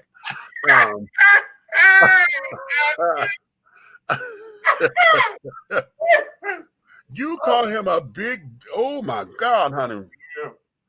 You old steak-eating motherfucking bitch, you bitch. What?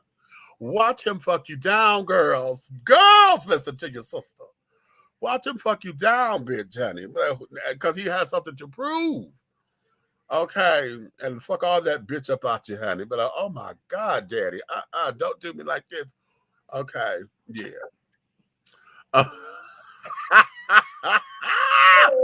Okay. Anywho, you said what? You gonna do what? Hit your ass in the head with one of liquor bottles over there. Okay. So, yeah. Fellas, y'all still with me? I think fellas are cringing. I don't know. Buck done told us something. He said, listen, please shout out Miss Patricia Ann today on her 73rd. Hey, Patricia Ann. 73. She's 73 years old today. You know, but Haji, you still up in here? Because Haji's birthday was a couple days ago, and I forgot to call him. Haji just turned 46. Hey, happy birthday, Hodge. Uh-huh. Okay, the cheering. All y'all that's on here, whether you're YouTube, Facebook, put in the comments what your age is and your birth date, and we will acknowledge you the same. That's it. Come on, cheer. Okay. So, yes, my darlings, yes. So that was just a very interesting tidbit, honey, of a conversation that we had. Yeah, I just wondered how when he, you know, how he was trying to maintain his masculinity throughout that conversation. If I was sitting there, I believe I would have had to pretend like I had my headphones on. I'd have been in so much pain trying not to laugh. Well, here's the thing. But what would you be laughing at? His body language.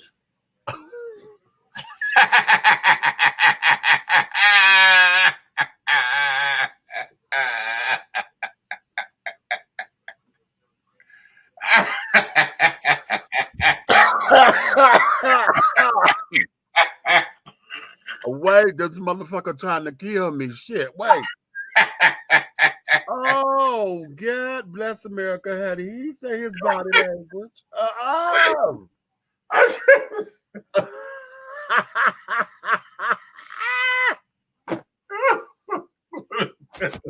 Oh, my stars today, honey. Hey, you'd have been sitting there talking about how women putting the man on their stomach, and he'd been up there. Next thing, if he'd have looked down, he'd have had his thighs, motherfucker, goddamn idle like a motherfucking motorcycle. He'd been twerking, standing there like, okay, now you gotta stop all that now. You gotta stop all that conversation. Well, you know, and I was telling him, you know, about have y'all watched Harlem? Have y'all seen the new series Harlem? No. It's child. Listen, it's on Amazon Prime. The first episode, honey, the boy, the child, they in the bed, honey. Miss Megan and her dude, and they trying to do the dude bitch, and he kicks his legs up, but eat his ass. Megan who? What's Megan's Black Megan? That's married to the preacher. What channel was this? It's on Amazon Prime, honey. It's called Harlem. Oh, okay. I said, oh, okay. Oh, you know what? Yeah, because see, now that just reminded me of something that I did want to touch on with that. Who, your coworker's ass? What? He do got a big ass, though.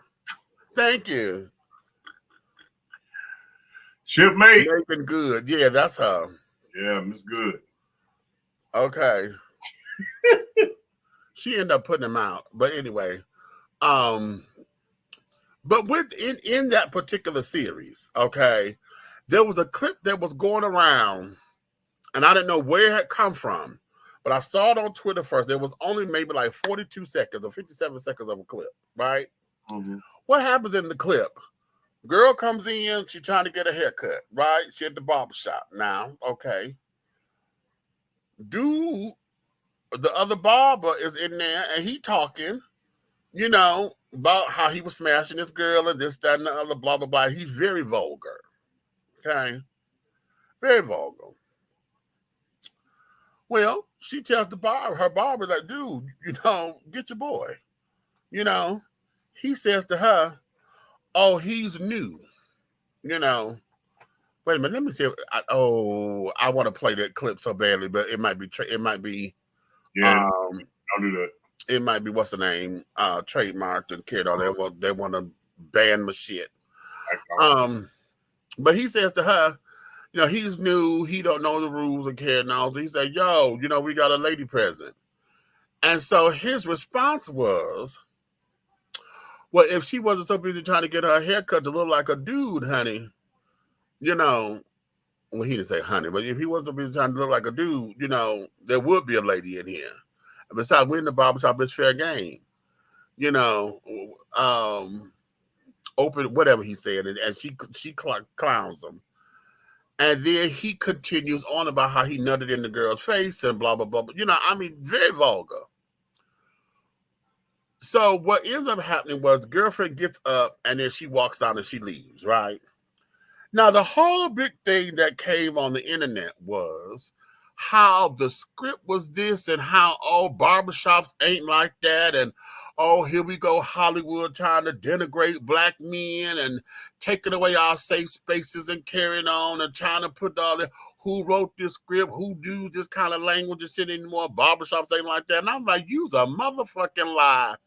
Don't sit up here, and it may not be like that with you in there, honey, but I've been to several barbershops, honey, over the course of my 51 years, where I have run into a number of barbershops where the language is just crude and crass and vulgar and carrying on just like that, okay, When folks are sitting up there talking about fucking and smashing and caring about how big a bitch's titties is, how wild a pussy was, if she had a pretty pussy, ugly pussy, if she had a camel toe, whatever the case may be, I've heard all of that in the barbershop, sitting up there hoping they don't ask me to get in on the conversation. You know, because you know how everybody wants you to co-sign some bullshit or whatever, you know, or want your opinion if they're trying to sit down here. Or now see, here's what they used to do for me sometimes, not all the time, sometimes. They want to, when they're trying to clock somebody's tea, if they're trying to clock your tea, then they want to always ask you what you think about such and such. There, she got a fat ass, what you think? See, all that old bullshit, that's because they're trying to clock somebody's tea. Okay? And I've been through all of that. And the whole thing of it is like, why are we sitting up here debating about some bullshit, honey? This is a trip. Number one, it's a television show. Number two, like I put up in there, I said, art imitates life, right? So if you don't like what you're seeing, honey, then make something that's going to imitate what it is that you do. If you think that this is false, then where's the shit that's going to balance that out to say this is what we do? People do that because it stems from somewhere else. Each subject probably not to got a part of something to dealing with this situation. It all stems from somewhere else. You know. Then I had to analyze the damn clip. It's a scripted show. Huh? It's a scripted show. It's a scripted show. Yes, I said that. Did y'all think to come up with the conclusion that perhaps he was doing that shit on purpose to get her ass about there because he really don't like lesbians? Mm-hmm. You already heard her say, well, hell, if she went in here trying to look like a motherfucking dude. You know, this is safe. That's what he said. This is a safe space. You know, and this, that, and the third. But clock, because when she was like, you're not going to get your boy, her barber was like, that's family. I mean, we family, but that's family. This blood, this is my cousin. You know, and this, that, and other. So it's like, oh, I get it. So you just not going to check him at all. Fuck what I had to say, you know, or whatever. So now, you got Ray to come up in here. You done gave him a job and shit, promised your auntie and uncle and shit, y'all going to take care of him. Okay, and rather take care of me, you about to lose a customer because you get, blah, blah, blah. It's a little bit more into that we could have pulled up out of that outside of everybody going through wanting to talk about Black folks not having safe spaces and, oh, this is so wrong and this is so this. I get so tired of hearing that. Hell, they were trying to sit there and talk about something when number 45, Agent Orange, when he said there was talking about grabbing the girl by the pussy, okay, and carrying on. When he stood up there and said that, it was just fake news. They didn't understand anything when it was fake news. Child, everybody was trying to say, oh, we were just because he said we were just having locker room talk. And everybody was trying to say, oh, that kind of talk don't go on in the locker room. I'm like, where the fuck y'all at? What locker rooms are y'all? Y'all must be at the damn gym some damn way. Y'all not know. Hey, I'm gonna tell you something. I don't care what nobody say. That people do that. They looking for a voice or opinion. It's really some I call them attention whores.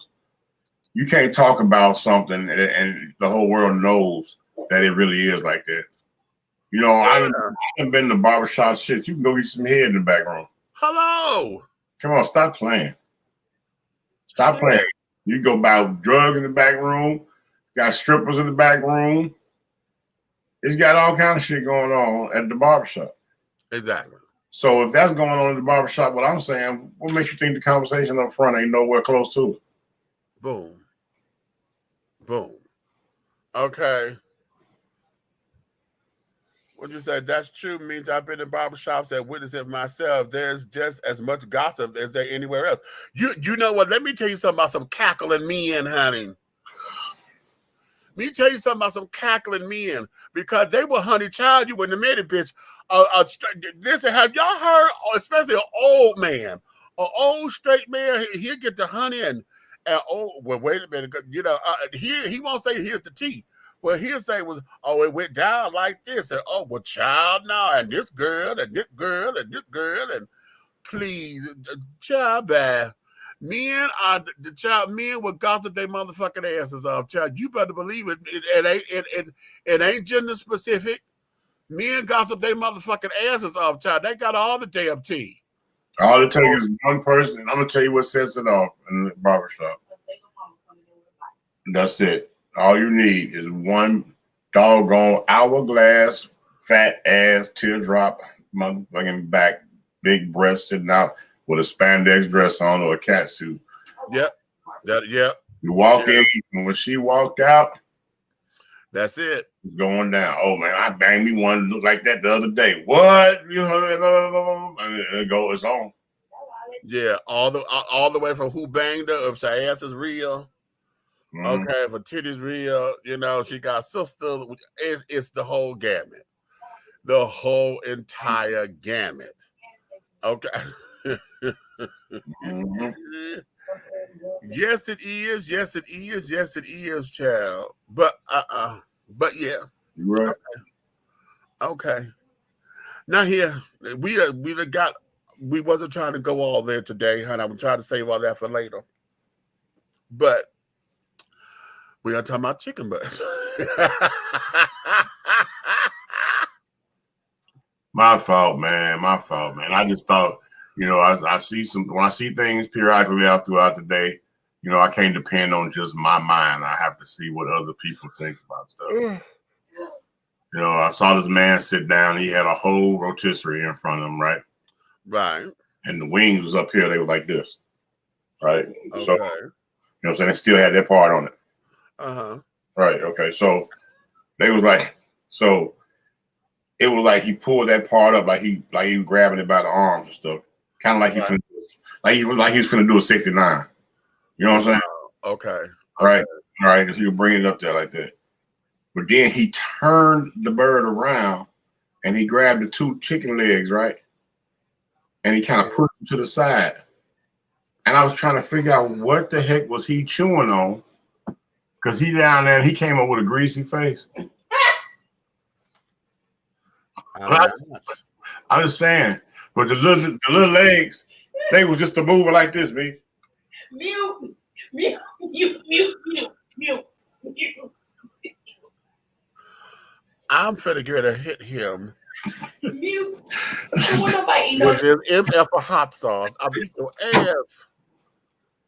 But me, if you'd have seen the legs on the chicken, they was like this.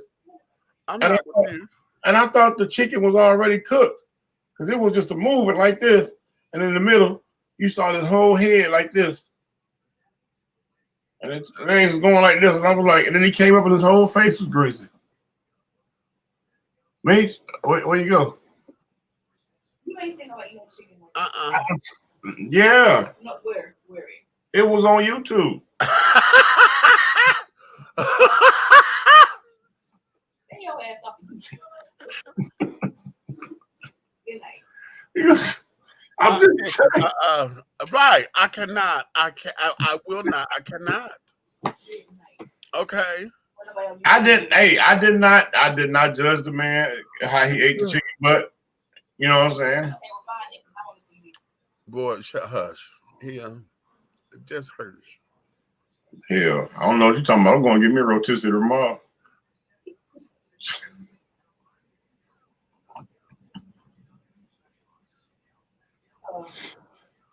I think I'm going to go to Publix and get one of the ones called Mojo.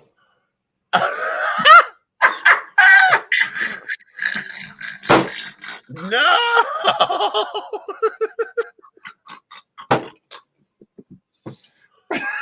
Oh, wait, that just went straight up off my eye. Oh. That went right into my left eye, right in my eyebrow. No.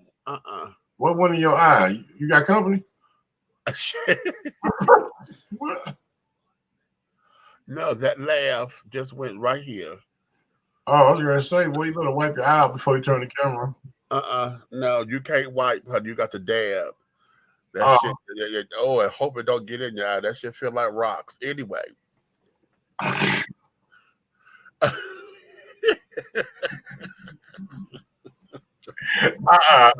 Fuck you.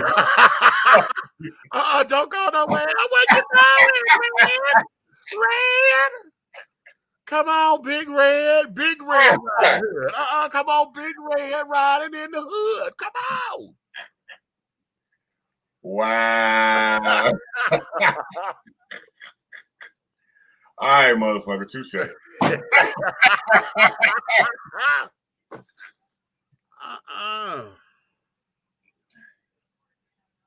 No, that's like, come on, like that shit. Don't put that shit in my face, honey. Anyway. That's like a finishing move on a video game. Finish him. No. Finish him. Not in my face, you ain't. Okay. Because that's an ass whooper. Shit. That's disrespectful for me. I thought it was like art.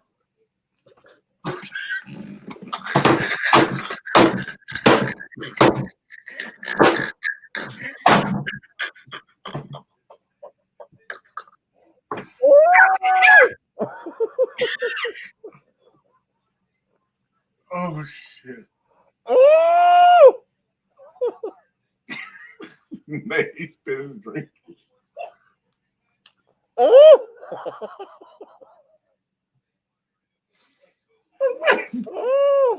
Hey. Oh, you better be glad I did not fuck up this goddamn computer. Woo! Oh, after the hell I just got to get this bitch back online. And, oh my God. Oh my God, today. Today, officially, you are a spitter. Always have been.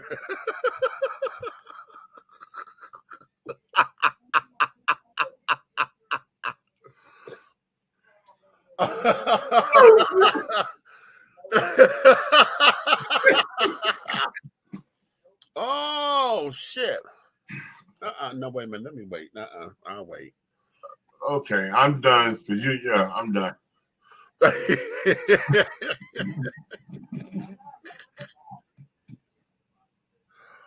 Oh.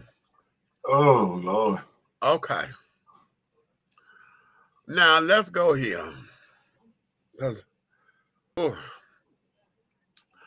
I'm gonna talk about a little bit of politics because we got a couple things going down. This shit that went down in Texas with the Supreme Court decision to. I'm trying to let me. I pull something up, and I want to make sure I'm reading this right.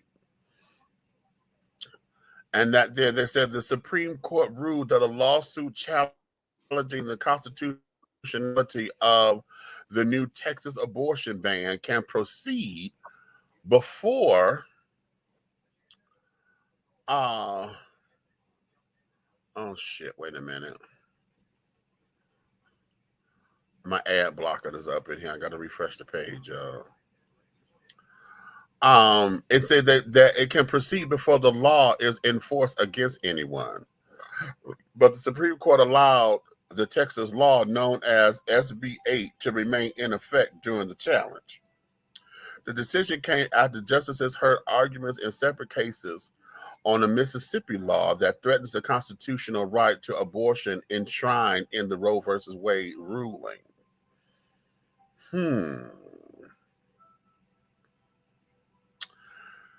Listen, okay. They said the Supreme Court on Friday ruled that a federal lawsuit by abortion providers challenged the constitutionality of Texas' new ban on abortions after roughly 6 weeks of pregnancy can proceed against some defendants, even before the law is enforced against anyone. Really? How did they do that? I know how, because see, this is this damn. See, they done set up here and make this so fucking political about choice and this, that, and the other, and about babies and things. And my whole thing is this, and y'all have heard me say this before.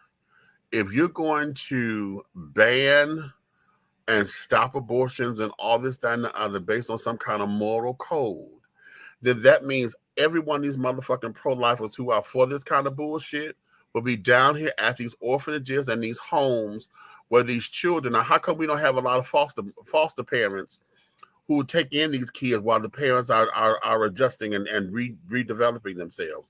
We have very few foster parents. We have very foster parents minimized as soon as the money did. Right. See, why? Because there used to be a lot of them. Yeah. But the government started snatching the money because they wasn't doing right by it. But then, it affected people who was doing right. Exactly.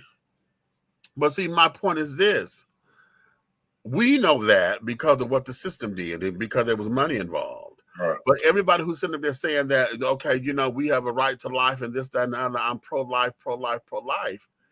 Where are you on these particular cases?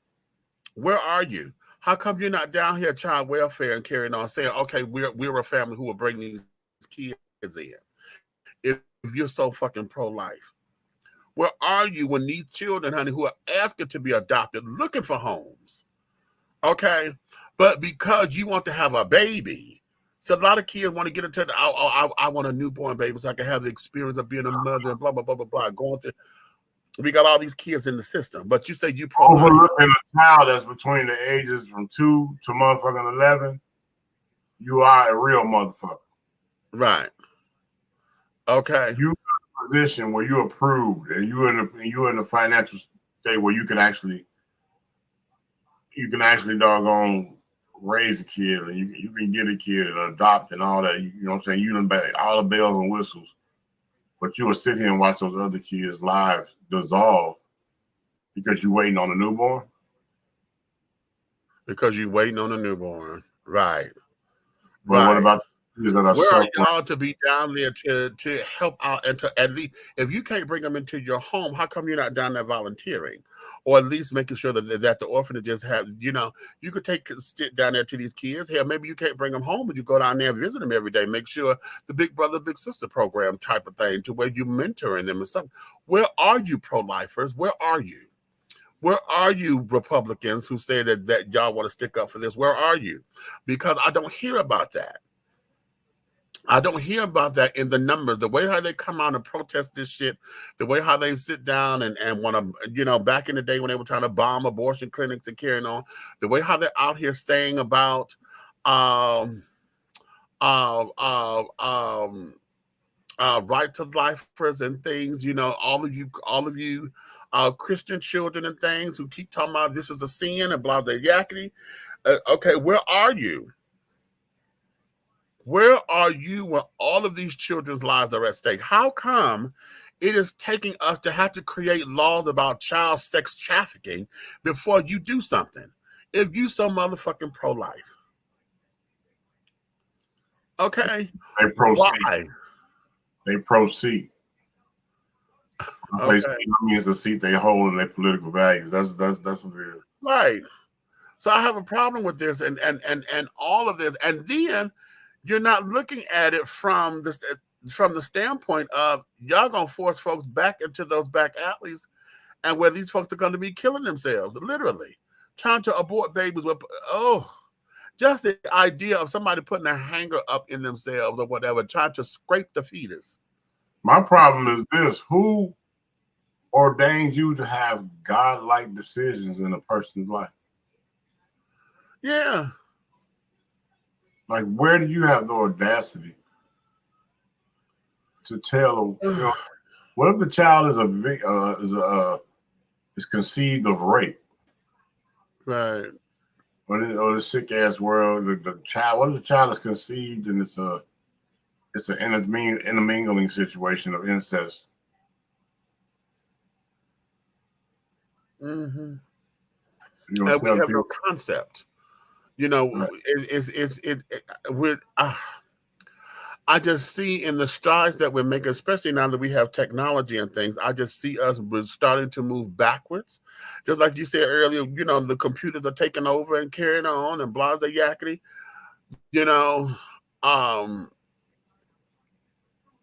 We are just in a place to where mankind, womankind, humankind, honey, I just think that we are losing everything about us as human beings, And we are not taking thought, rhyme, or into any kind of reasoning into all of this.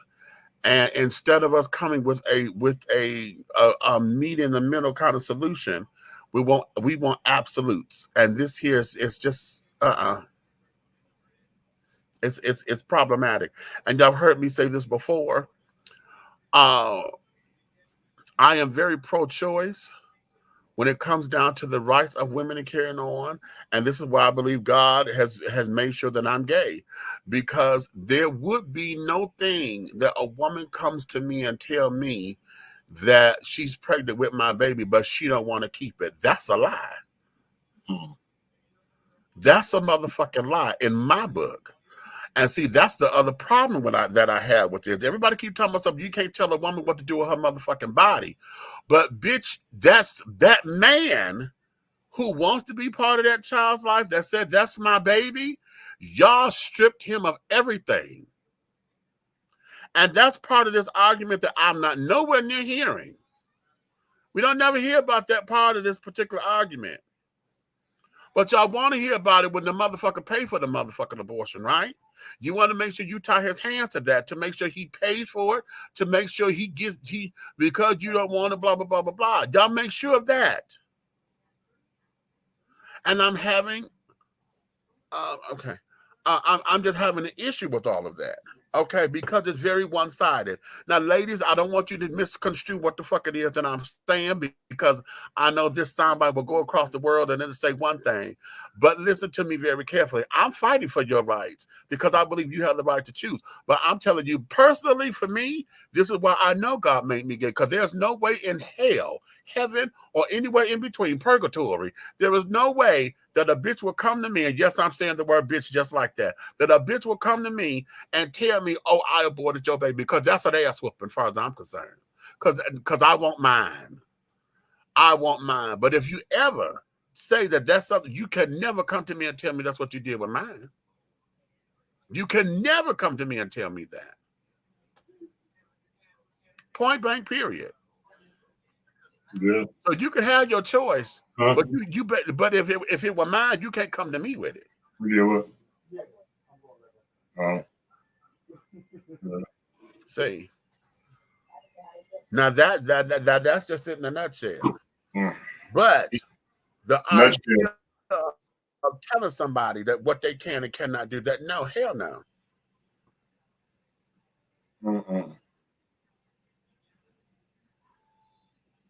So okay, you know what? Right. That subject touches a world of space with me that I don't like to even get into it.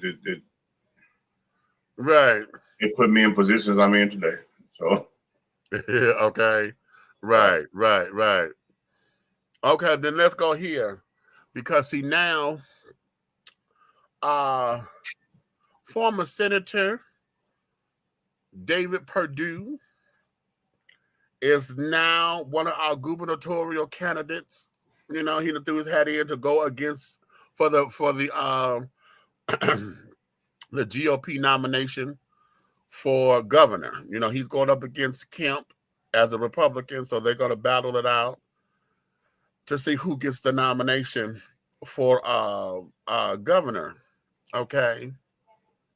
But what has happened is this motherfucker has just attached his name to the lawsuit that people have had that just put a lawsuit against the state of Georgia because they're contesting the count of the 2020 vote.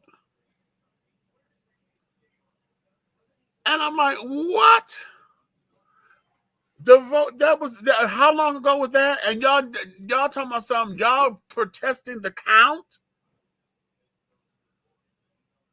You suing the state because y'all say that it was illegal votes counted. How? Well, we done did this 3-4 different motherfucking times. Okay. Some tell me the illegal votes that were counted, they mad because they were put on the other players. They put them in there illegally, and they got to the wrong. Wait a minute. Here's the big one. Here's the big one. When they were talking about it was a cheat, oh, they cheated. The votes, what the ones that y'all claim were not counted, they wasn't for Trump. They were for Biden. Yep. Those votes that didn't get counted, You don't remember Biden's votes. You don't remember me laughing when he complained about all the votes wasn't counted, and then when they recounted, he ended up losing some more. Right. I thought that was funny as hell to me.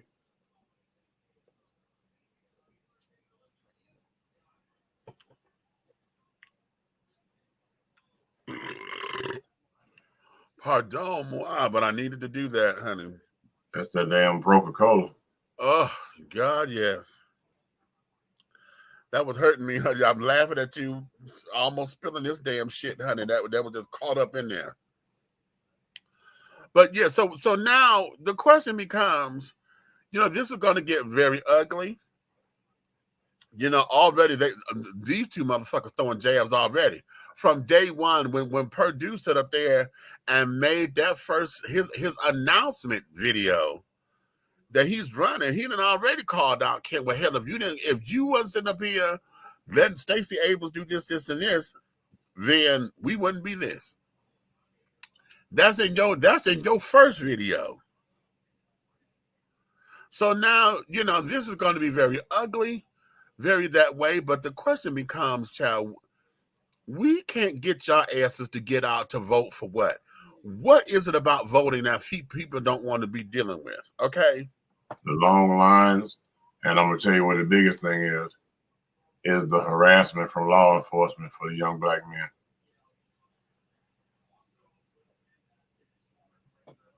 Okay. Okay. Very good. Very, very good. That's good. That's good. But I'm really over a lot of this shit. I really would love to sit down with folks who have an opposing opinion, who can articulate why we should look at it from their particular standpoint. Because right now, this bullshit here is becoming bullshit. I have not been able to wrap my head around how is it that we are here. For the Trumponians, honey, who still are hollering that the election was stolen. Nobody said all that during the first 4 years when it was really stolen, because Hillary won the popular vote. Hillary had won the popular vote. But the Electoral College decided that the people didn't know what the hell they were talking about, and they gave it to him. Right. You know what I'm saying? I was waiting on you to get to that. This is what the Electoral College was created for. Right. Okay, back in the day, it was supposed to be a checks and balance, and for them to sit down there and override the people if they felt that the people didn't know what they were talking about. Right. And that's exactly what happened in this particular case. Agent Orange got up there because the Electoral College said that they're going to put it in his direction. Okay. So this is what the hell we have to deal with. Now, here we are. This man has been up here for 9 months. No, it's longer than that. It's 11. 11 months. And y'all still talking about some, are we suing the state so that we can get the vote together? Because this is going to be something that we do so that we can make sure that the vote is together, so we can make sure this is not even making motherfucking sense. We still got to deal with the redlining and the redistricting, because now that we done did the census and we got the numbers, they're going up in here trying to now gerrymander the damn thing so that they could redo the zones. Why? Because Republicans, and they're going to do the zone so that this can be so Republicans can have more say and bring more people into the fold, which is crazy. Come on up in here, Derek. Oh, what's up, Bristol? I'm feeling a little better. Okay. What you need? Some tea? No, I had an allergic reaction to one of my medicines. Oh Lord. Oh Lord, that's not good. No, so I've been down for like ever since Sunday, but I'm a lot better. Prove it Okay. to me. Sing a note for me. That would make everybody upset if I sing a note. They'd be like, "You go back to being sick, bitch." Okay. Okay. So, oh really?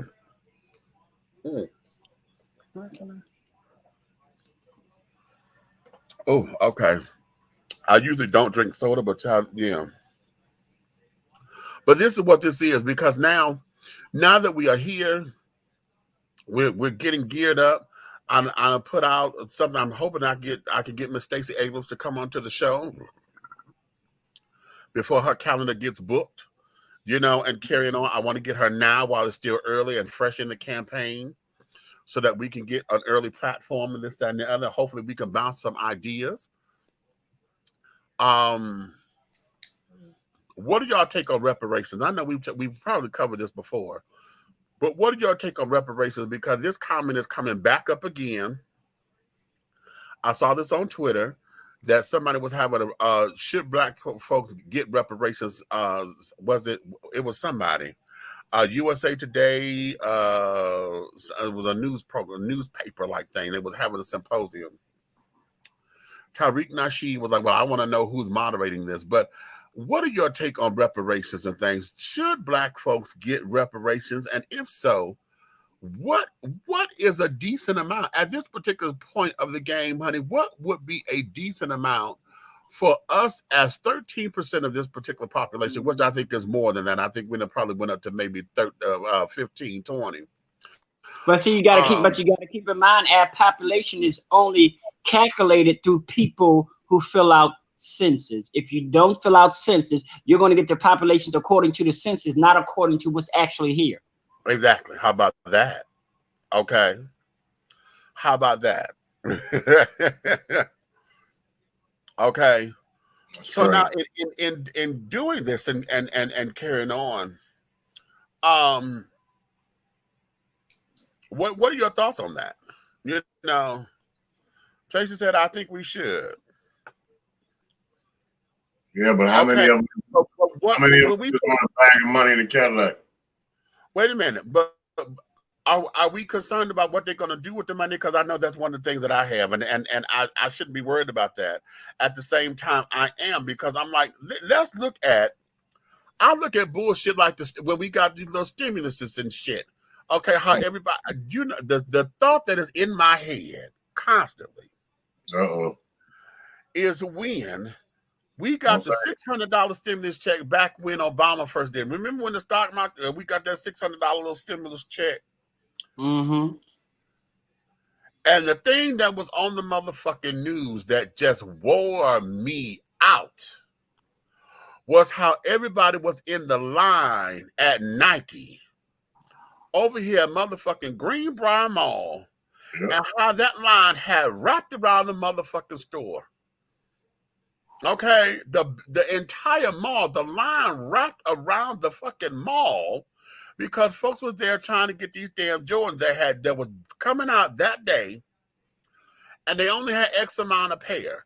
So you had to get tickets or whatever the thing was in order to go up in there and get the goddamn shoes. Now, those who couldn't get in there to get shoes, y'all up in there fighting over some motherfucking shoes. The shoes, yep.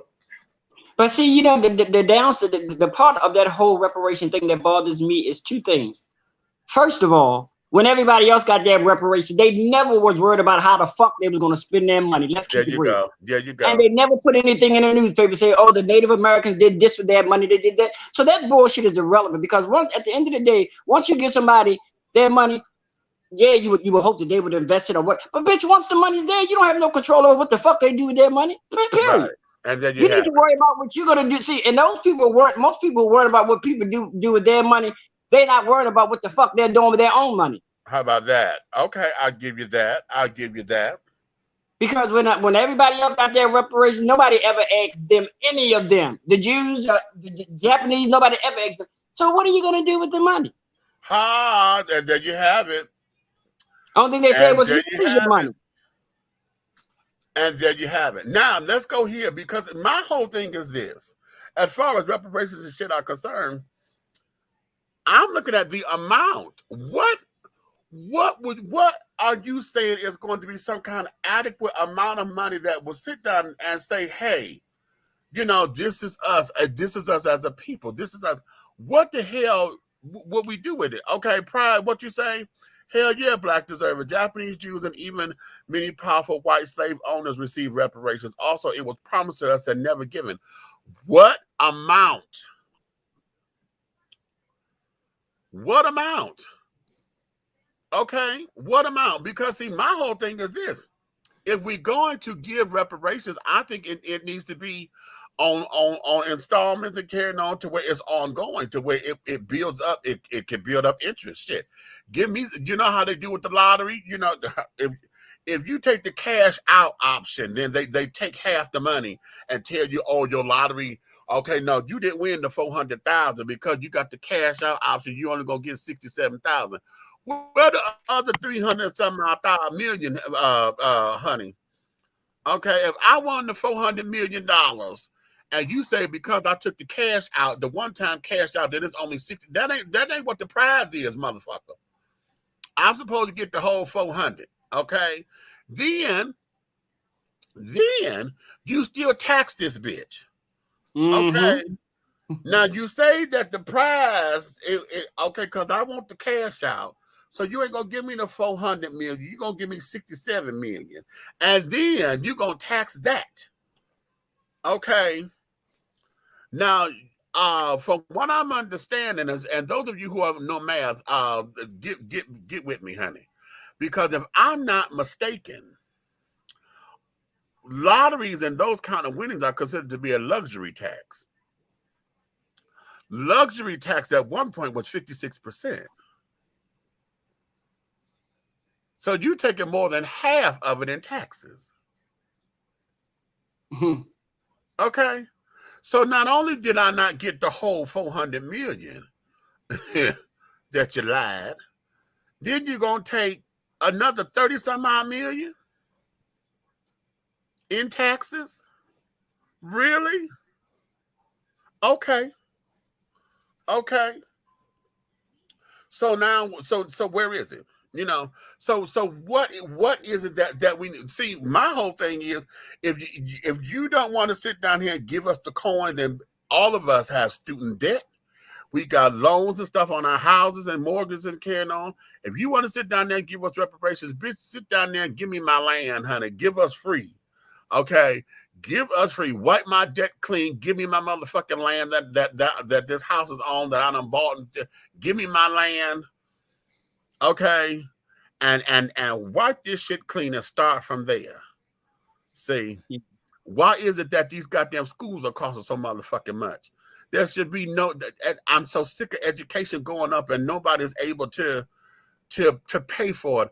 I shouldn't have to run to the United Negro College Fund and carry on to pay for fucking education. And not only that, look at all these people these people have all these degrees and they come out of college and they're not even working in the damn field they got a degree not working in the field. Wait a minute. How about, and then what about these predatory loans and these schools that keep losing their accreditations? Okay, these little bullshit ass schools. You got these little Herzings and carrying on, honey. They say I'm a medical assistant that you done got all these old crazy ass loans from. Okay, or the school closes or defuncts or whatever, and then the degree don't mean anything, but yet you still want to hold me to the goddamn loan. Really? Yeah. I didn't get what I was supposed to get out of that. How are you holding me to that loan? Okay, and why these interest rates so motherfucking high? If education is our greatest commodity, everything about your business model of this world says that, honey, you want everybody to have a degree and this, that, and the other. Okay, so why is it that I have to continue to pay and then don't get what I'm promised, and then you want this interest rate to be here, and here? Why is it that you done set them and set these payment plans? if I were to sit down and pay my student loan off the way they wanted me to, at $547 a motherfucking month, so it could be paid off in 10 years, it would still take 10 years for me to pay that off at that particular rate. Where in the hell is the job at so I can have that as a payment in addition to everything else that I'm paying? Okay. So yeah. So I'm looking at what is it, if we claim reparations, how do we want it to look? You know, how do we want it to look? Do we want it in cash? Do we want it in land? Do we want it savings bonds? How do we want it to look? And then at what amount? Because at this particular point, do we as Black folks today, are we collecting it on behalf of our ancestors? What is it for today? You know, what is it? Because see, we wasn't the ones that went through all of the stuff that the step was promised to. That was our ancestors and carrying on. So what is it that we need to look at to make this happen? How do we make it happen for us? Okay. How do we make that happen? Okay. Okay, Jason says, stay that age too. Pride, what you got? I look at reparations like inherited money. It is old, and what a person does with it is their business. Derek hit that directly on the head. Yeah, we know that about hitting it on the head. The question, and it bothers me too. But I'm one of those people who think that way about what the fuck everybody gonna do with it. I'm gonna put it out there because I'm looking at it from the standpoint of, will we shut the fuck up if we get it? How many of us gonna have it the next day? Well, and that's what the thing is. We are on the field of, and no disrespect to anybody. You know what? My thing is this: if we get reparation, I'm not lying to y'all. Y'all know I love both of you. I don't give a fuck what you do with your money. That's not even my concern. And what you do with your money is your business. I mean, we would hope that nobody go out there and buy the $500 PlayStation 2, which we know they are. We would hope nobody get in line to buy the Nike shoes. We know they are. We hope that nobody go to K's Jewelry and buy this big old diamond ring that they're gonna give to. Shit is just gonna happen. But see, my thing is, if they give reparations, are they going to? If they give us reparations, now what's the word I'm looking for? Are they going to give us interest on our reparations? Now that's good, right there. I like that. Here is why they're not even interested in giving us just the money. How about that? My point exactly. Here is why it bothers me. And the reason why I say, are we going to shut the fuck up or not, is because if we do, then what then becomes our agenda? Because we as Black folks right now, as long as we have that piece of thing to argue about, to say white man did this or white supremacists did this, and this, and as long as we have that to say, okay, they owe us reparations, I think that gives us some kind of fuel in the fight. You know what I'm saying? If we get it, then what? Now what? Because see, then will we have met the goal? Will we end up achieving what then? And that there is where I think I am, which is probably why I keep harping on what you're gonna do with the money. Because it ain't my business, but it becomes, where do we go from then? Because right now, this whole reparations piece seems to be what is our main thing about white supremacy. White supremacy this, white supremacy that. We need reparations. Okay, we get reparations. I keep asking, how should it come? What should it look like? Because we need a lot of everything, honey. We need better health care. We need better homes. We need better loans and stuff so that we need better businesses. We need better land. You know, y'all want to give us the fucked up parts of the neighborhood we got to come in constructing. You know what I'm saying? We got to turn the land over. We can't farm this shit. We got to turn it over first, and we got to toil it and you know, this is the shit. So now it's like, okay, where do we go? And what are we as a people preparing ourselves for any kind of reparations? Are we preparing for it? Because right now, okay, I don't think we are. and those become my questions, which is why I harp on what we're gonna do with the money. And I think I'm glad I said it like that because I think that there is basically what everybody else is saying. Because once you get it, it's like, okay, then what? Because we know we're gonna have assholes that can't, you know, all it takes. I keep going back to the stimulus check. Look at that. When we got the little stimulus check, and folks, here I tell y'all this all the time. I had to calm my daughter down. That girl only heard $1,200. We in motherfucking Walmart. We got 2 motherfucking baskets full of shit because this bitch want to sit down here. She trying to spend $1,200 right then. And I had to stop her. I was like, bitch, what the fuck are you doing? If you put one more thing in this goddamn cart, what do you mean? What do you mean? Okay. This Like girl, I'm gonna take mine and I'm gonna buy stock in Air Jordan Cadillac. Okay. Then what? Because we know we're gonna have assholes right there. Oh, okay. I love that. Okay. So Pride, where you at with that? Help me out, baby, because you got something. Come on now. Because I like your enthusiasm. He's a hell yeah black deserving. Okay, and I agree that we do, but what do we want it to look like?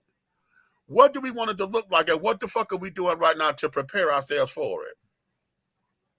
Well, you know what? First of all, one thing we got to keep in mind is if we get them, first of all, Americans are going to be happy anyway because you know what? We're putting money into the fucking economy. Plain and simple.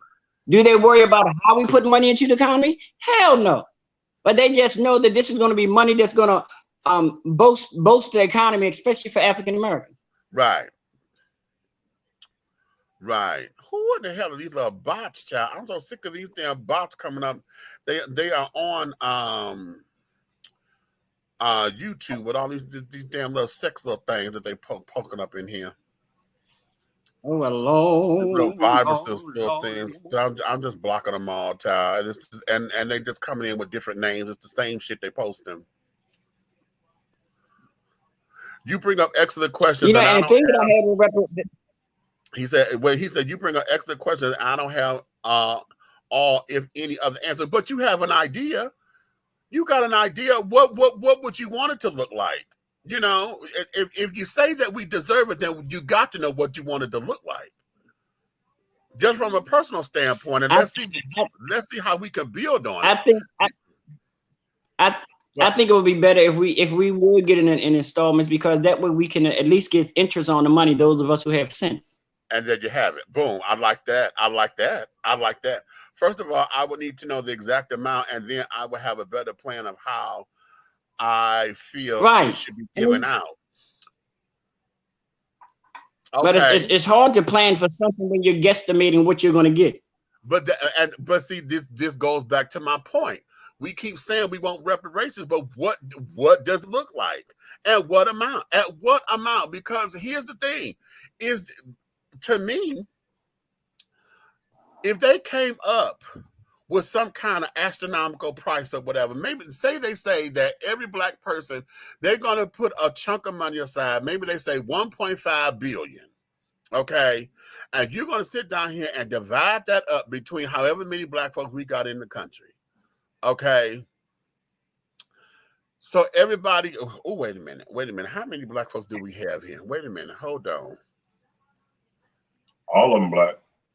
Okay. If we're talking about $40,000 to $60,000 to just give me mine up front and take the taxes out, I will invest the rest myself. Okay. Okay. I feel you on that. Wait a minute. Let me find out something. How many blacks are in the United States? Okay, as of 2020. Let's see what the 2020 census has said. All right, in 2020, the U.S. Census has counted 46,936,773 African Americans in the United States, which is 14.2% of the total population of 300 and 31.5 million people, according to the census.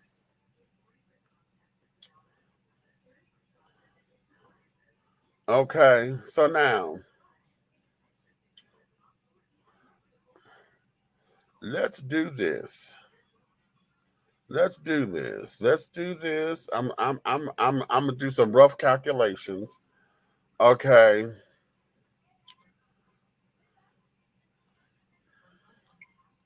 Oh, wait a minute. Wait a minute. Okay. 1.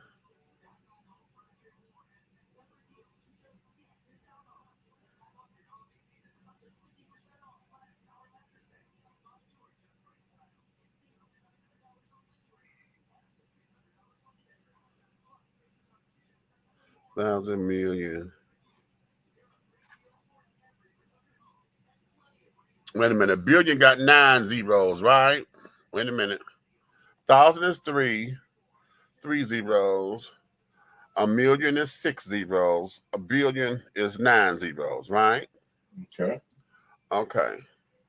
So I got us at $150 billion. Okay, let's say. And so we're going to divide that by 47 million. So 1, 2, 3. Okay, 47,000. 47 million. Okay, right. Okay. Equals.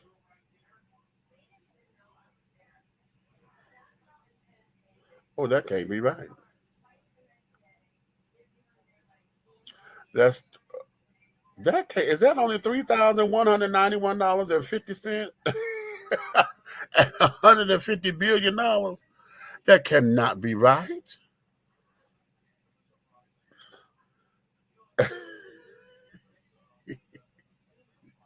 Look. That can't be right.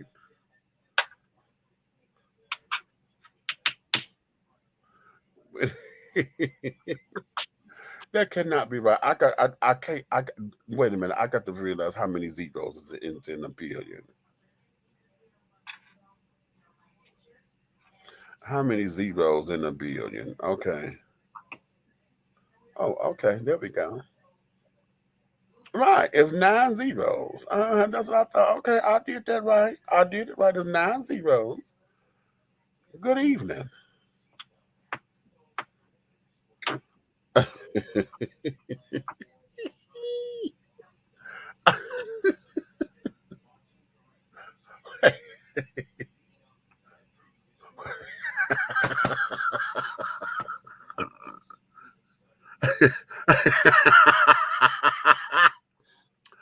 I'm just playing. I said if they said $150 billion will be set aside for reparations for black folks, and everybody get their equal share, that's only $3,200.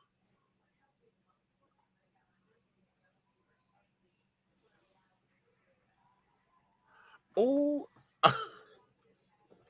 That is only $3,200. Minus the lawyer fees. Wait. So that's 3 stimulus checks. They already gave it to you. That they already.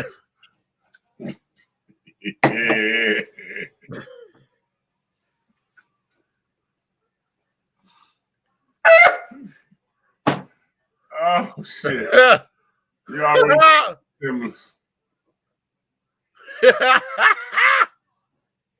There's your reparations right there.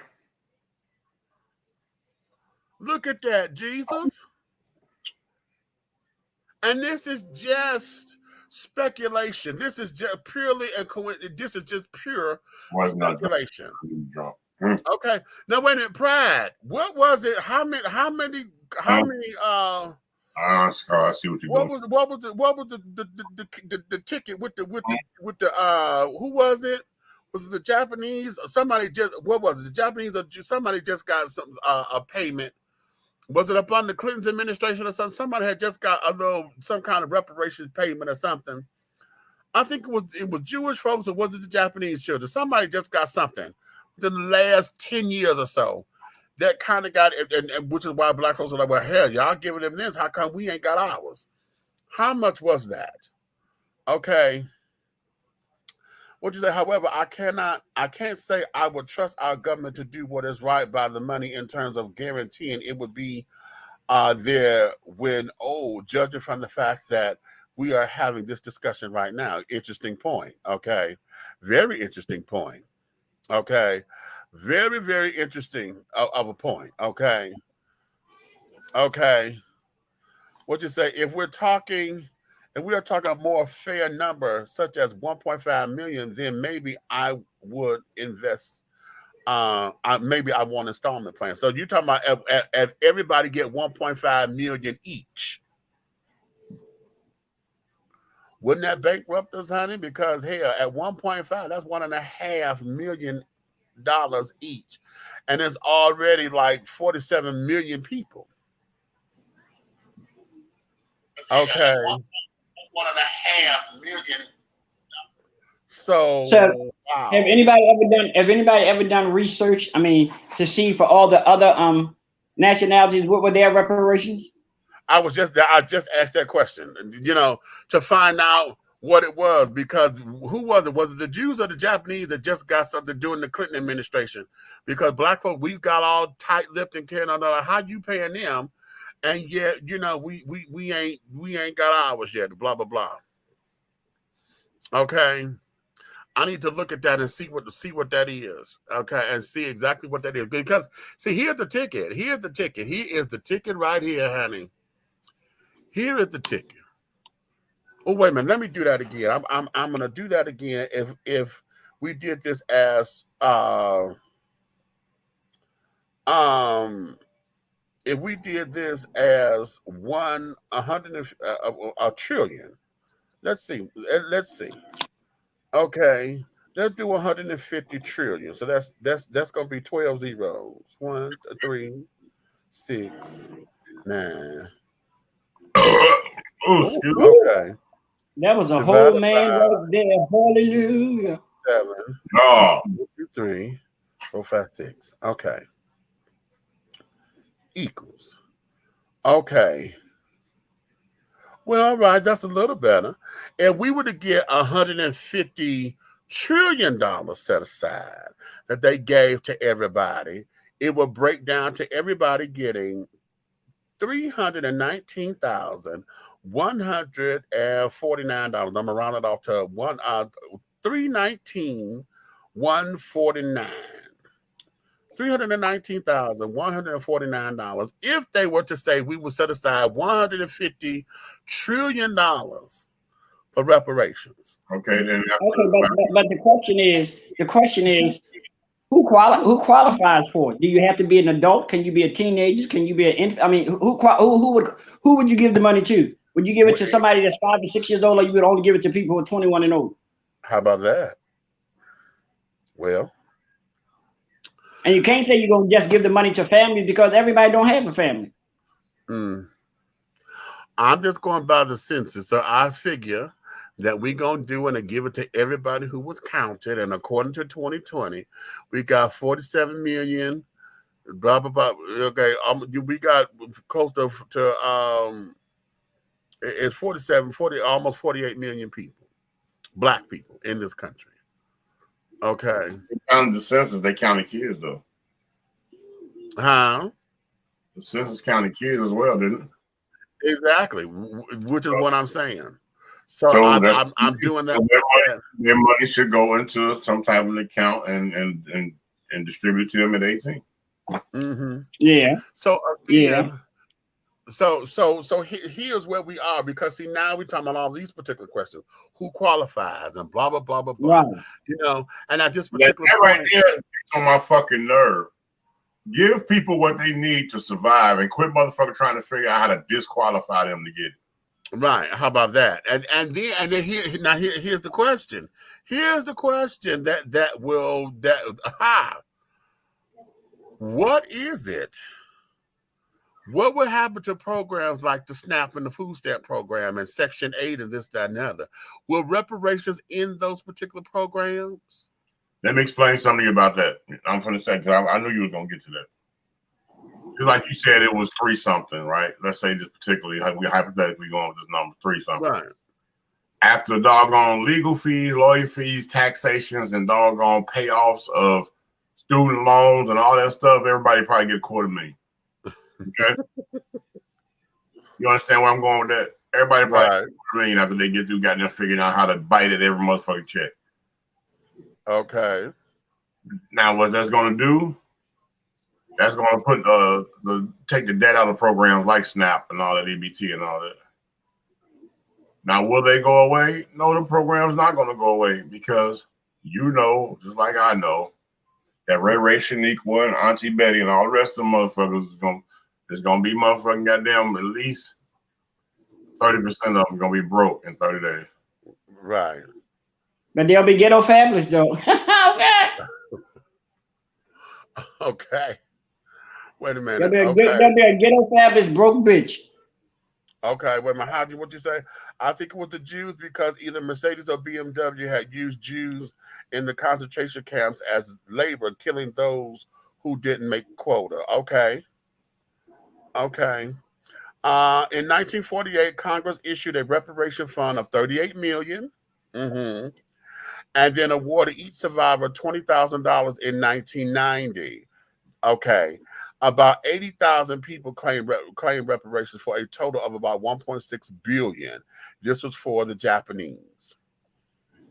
Okay, so 1.6 billion. See, so I'm right where I was, wasn't I?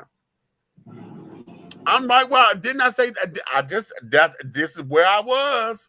I said 1.5. Okay, and then I upped it to 150. Okay, 150, which is nothing. So you talking about $20,000 that these children were given, but only 80,000 people claim reparations. Okay, interesting. Very, very, very, very interesting. Very interesting. Very interesting. Man, that's just people. That's just like in a black neighborhood. You can get 1,000 people to rally, and 10 people to gonna step up to the plate of what the subject of the rally was about. Right. Because now wait a minute. Because see, here's another thing that we would have to weed out, because we just said that the African American total was nearly 48 million blacks.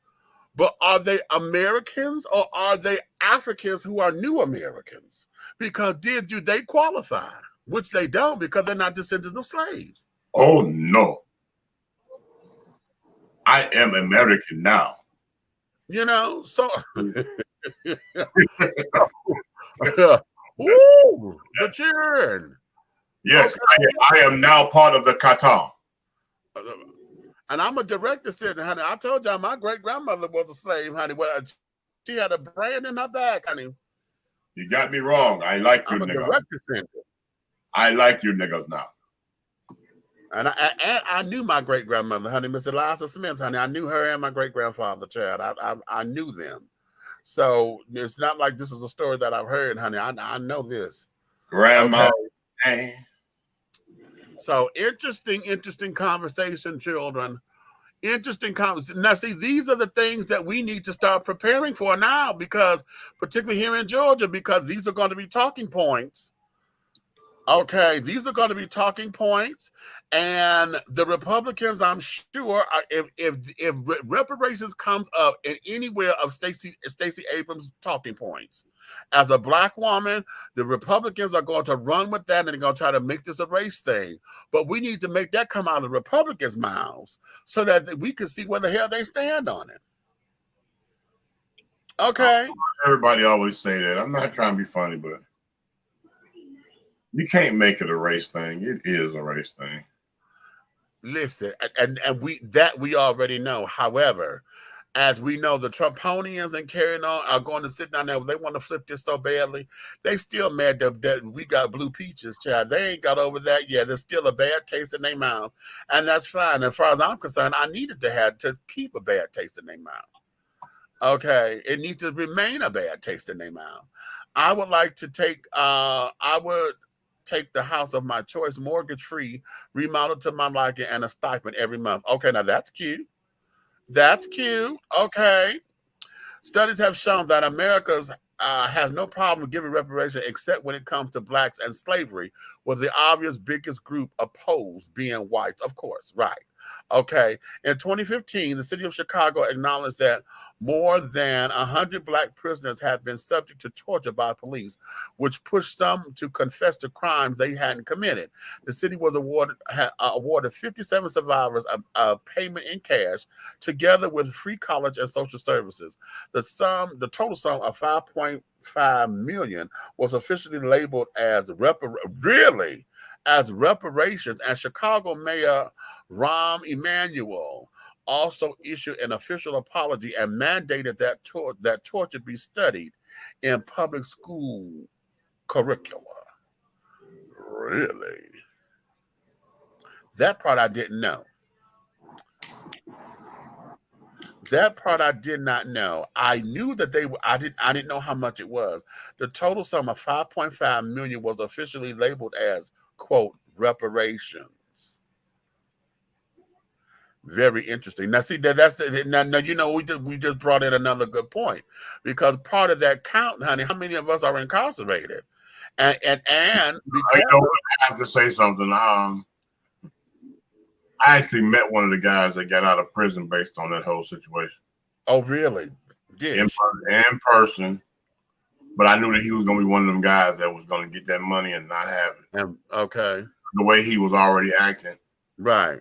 He wasn't out, but when I met him, he was out maybe 2 or 3 days, pulling up with all his brothers and cousins in the big boy Escalade already, and with a T-shirt on that say "Rich Nigga." Interesting. So when that money actually hit, not only you going to pay for the money you pre-spent, you ain't gonna know how to spend the money that you have on hand. I could just tell that's who he was. Especially when you've been locked up, Ty. No telling how long you on the outside too. Okay, I mean, prime example, the gentleman that I produced this song with Boosie. Yeah. He got out on a glitch when he came home, and he came home to a multi-millionaire. And now he, right, trucks, cars, all that shit gone. I'm probably honest to say there's no person I know that's threw $1 million in a year at a strip club. Wow. African immigrants have their case against Europe, just like the Caribbean and Haitians. Okay, right, but that's a whole nother issue. See, then they have to go back and fight that over there with them. That they don't fight with us in that particular regard. Not to get what's owed here. And which becomes the big debate, and carrying on. Like I said, if we just take it at face value, according to the numbers that I just did, okay, on just face value, if these children were to say, and wait a minute, let me redo it, because that's at 1.5, so that's 1,500,000, right? Yeah, there we go. Okay, 1.5 million divided by that still ain't even right, because we got 48 million people. That ain't no money, because if they were to do that, if they were to do that, that still ain't no money. We behind the decimal point, child. We 0.03125. That ain't no money. But see, okay, their calculations came, and that's another thing you got to think about. First of all, their calculations came from, it was for Chicago, so their calculation is going to be entirely different than ours anyway. Then you got to ask your question: since that money was labeled reparations, and we get it again, would they be qualified to get it? Exactly, right. Which had me pause. Right, which had me pause, because I'm like, okay, right, quote unquote reparation. That labeled that reparations to the state government, but what about the entire government? Right. Okay. Oh, so we're gonna go state. Okay. Oh, okay. Now let's do that. So you don't hit something else that could open this conversation, because we talking federally, but what if the states don't want to buy into it like they do every damn thing else? They don't want to participate in the federal thing. State laws, states to states, and say, oh, well, we don't have to participate in that. We won't participate in that. But then what are we going to do? Because does that make some of the southern states more responsible, because a lot of them had a lot of the slave plantations and things, and a lot of slave owners in the South? Do the southern states get to pay more into it because of what the situation was, versus the northern states? Because the northern states trying to get white supremacy down. Well, a lot of the northern states kind of didn't necessarily deal with a lot of the slavery like the southern states did, because all the crops and stuff were down here in the South. Yeah, the cotton picking crackers down. So so this here becomes a little bit that way, child. This becomes that way, and this is something that. This is why every time it comes up, I'm like, okay, where are the people that are going to sit down and diligently talk about this in the areas that we're just how we're doing this damn onion? This onion is blooming and is blooming the fuck out, and we're at a place where, we have to contain it some kind of way. Let's look at the example that was just given. We keep talking about the Jews and them, well, they got reparations, but look how many got it. It was only 80,000 of them. Okay. At the same time was reparations. The same time was when all that money they gave and all the reservations they gave to build all the damn casinos to the Indians. Was that considered reparation? Probably. Exactly. They probably do, because I don't think they pay taxes either. I don't think the reservations don't have to pay taxes. Right, but they allowed them to have casinos and they're not paying no taxes on that money. Exactly. So that might be. All the Indian folks, multi-millionaires, you know what I'm saying? But okay, at the same time, if they got it first, we definitely should have got it second. But then you also got to think. About the Indian tribes who don't live on reservations. They didn't get the reparations because they don't live on a reservation. Because they weren't on the reservation. How about that? Ooh. Okay. Okay, listen, child. We're gonna take. I was trying not to make this. This became a 3-hour show already. Okay, ridiculousness. Okay. Okay.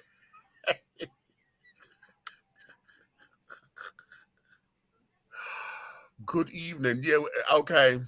Lord have mercy. What we gonna do? We're gonna shut this down. Like I said, this became a 3-hour show, and I was supposed to cut this off a while ago. However, you see how this goes. So, listen, children. Today it was one of them days. We'll get back with y'all tomorrow, and we're gonna bring you some more current affairs, honey, and et cetera, et cetera. So, having said all that, honey, you may finish all of your tea, my darling, because the tea has been dished. And you've been dishing tea, darlings. Where's Big Meech and the big guy ally over there? That's Big Red Fella, honey. And sitting in for Aunt Nikki, honey, we have Helena Hologram with a Derek Twist over there. Okay, come on up in here. Okay. Okay, what you say, Ed? We done talked about everything, honey. Okay. So with that being said, honey, listen, if you love us, tell a friend, honey, and tell all your friends to like, subscribe, share, honey, and all of those good things, honey. If you hate us, baby, you could tell all of your motherfucking enemies to like, subscribe, and share. Because you will never find. Okay, do believe this, honey. Any way, state, style, form, or fashion, everything that we're doing over here will move forward. We're building our own syndicate, children. We are becoming the syndicate, darling. Okay, 3 the hard way syndicate, baby. So be that as it may. So just know, honey, that we love you. We appreciate you. We thank you for all that you do with us and for us, honey. Okay, and on that note, honey, I will see you guys on the next time, honey. So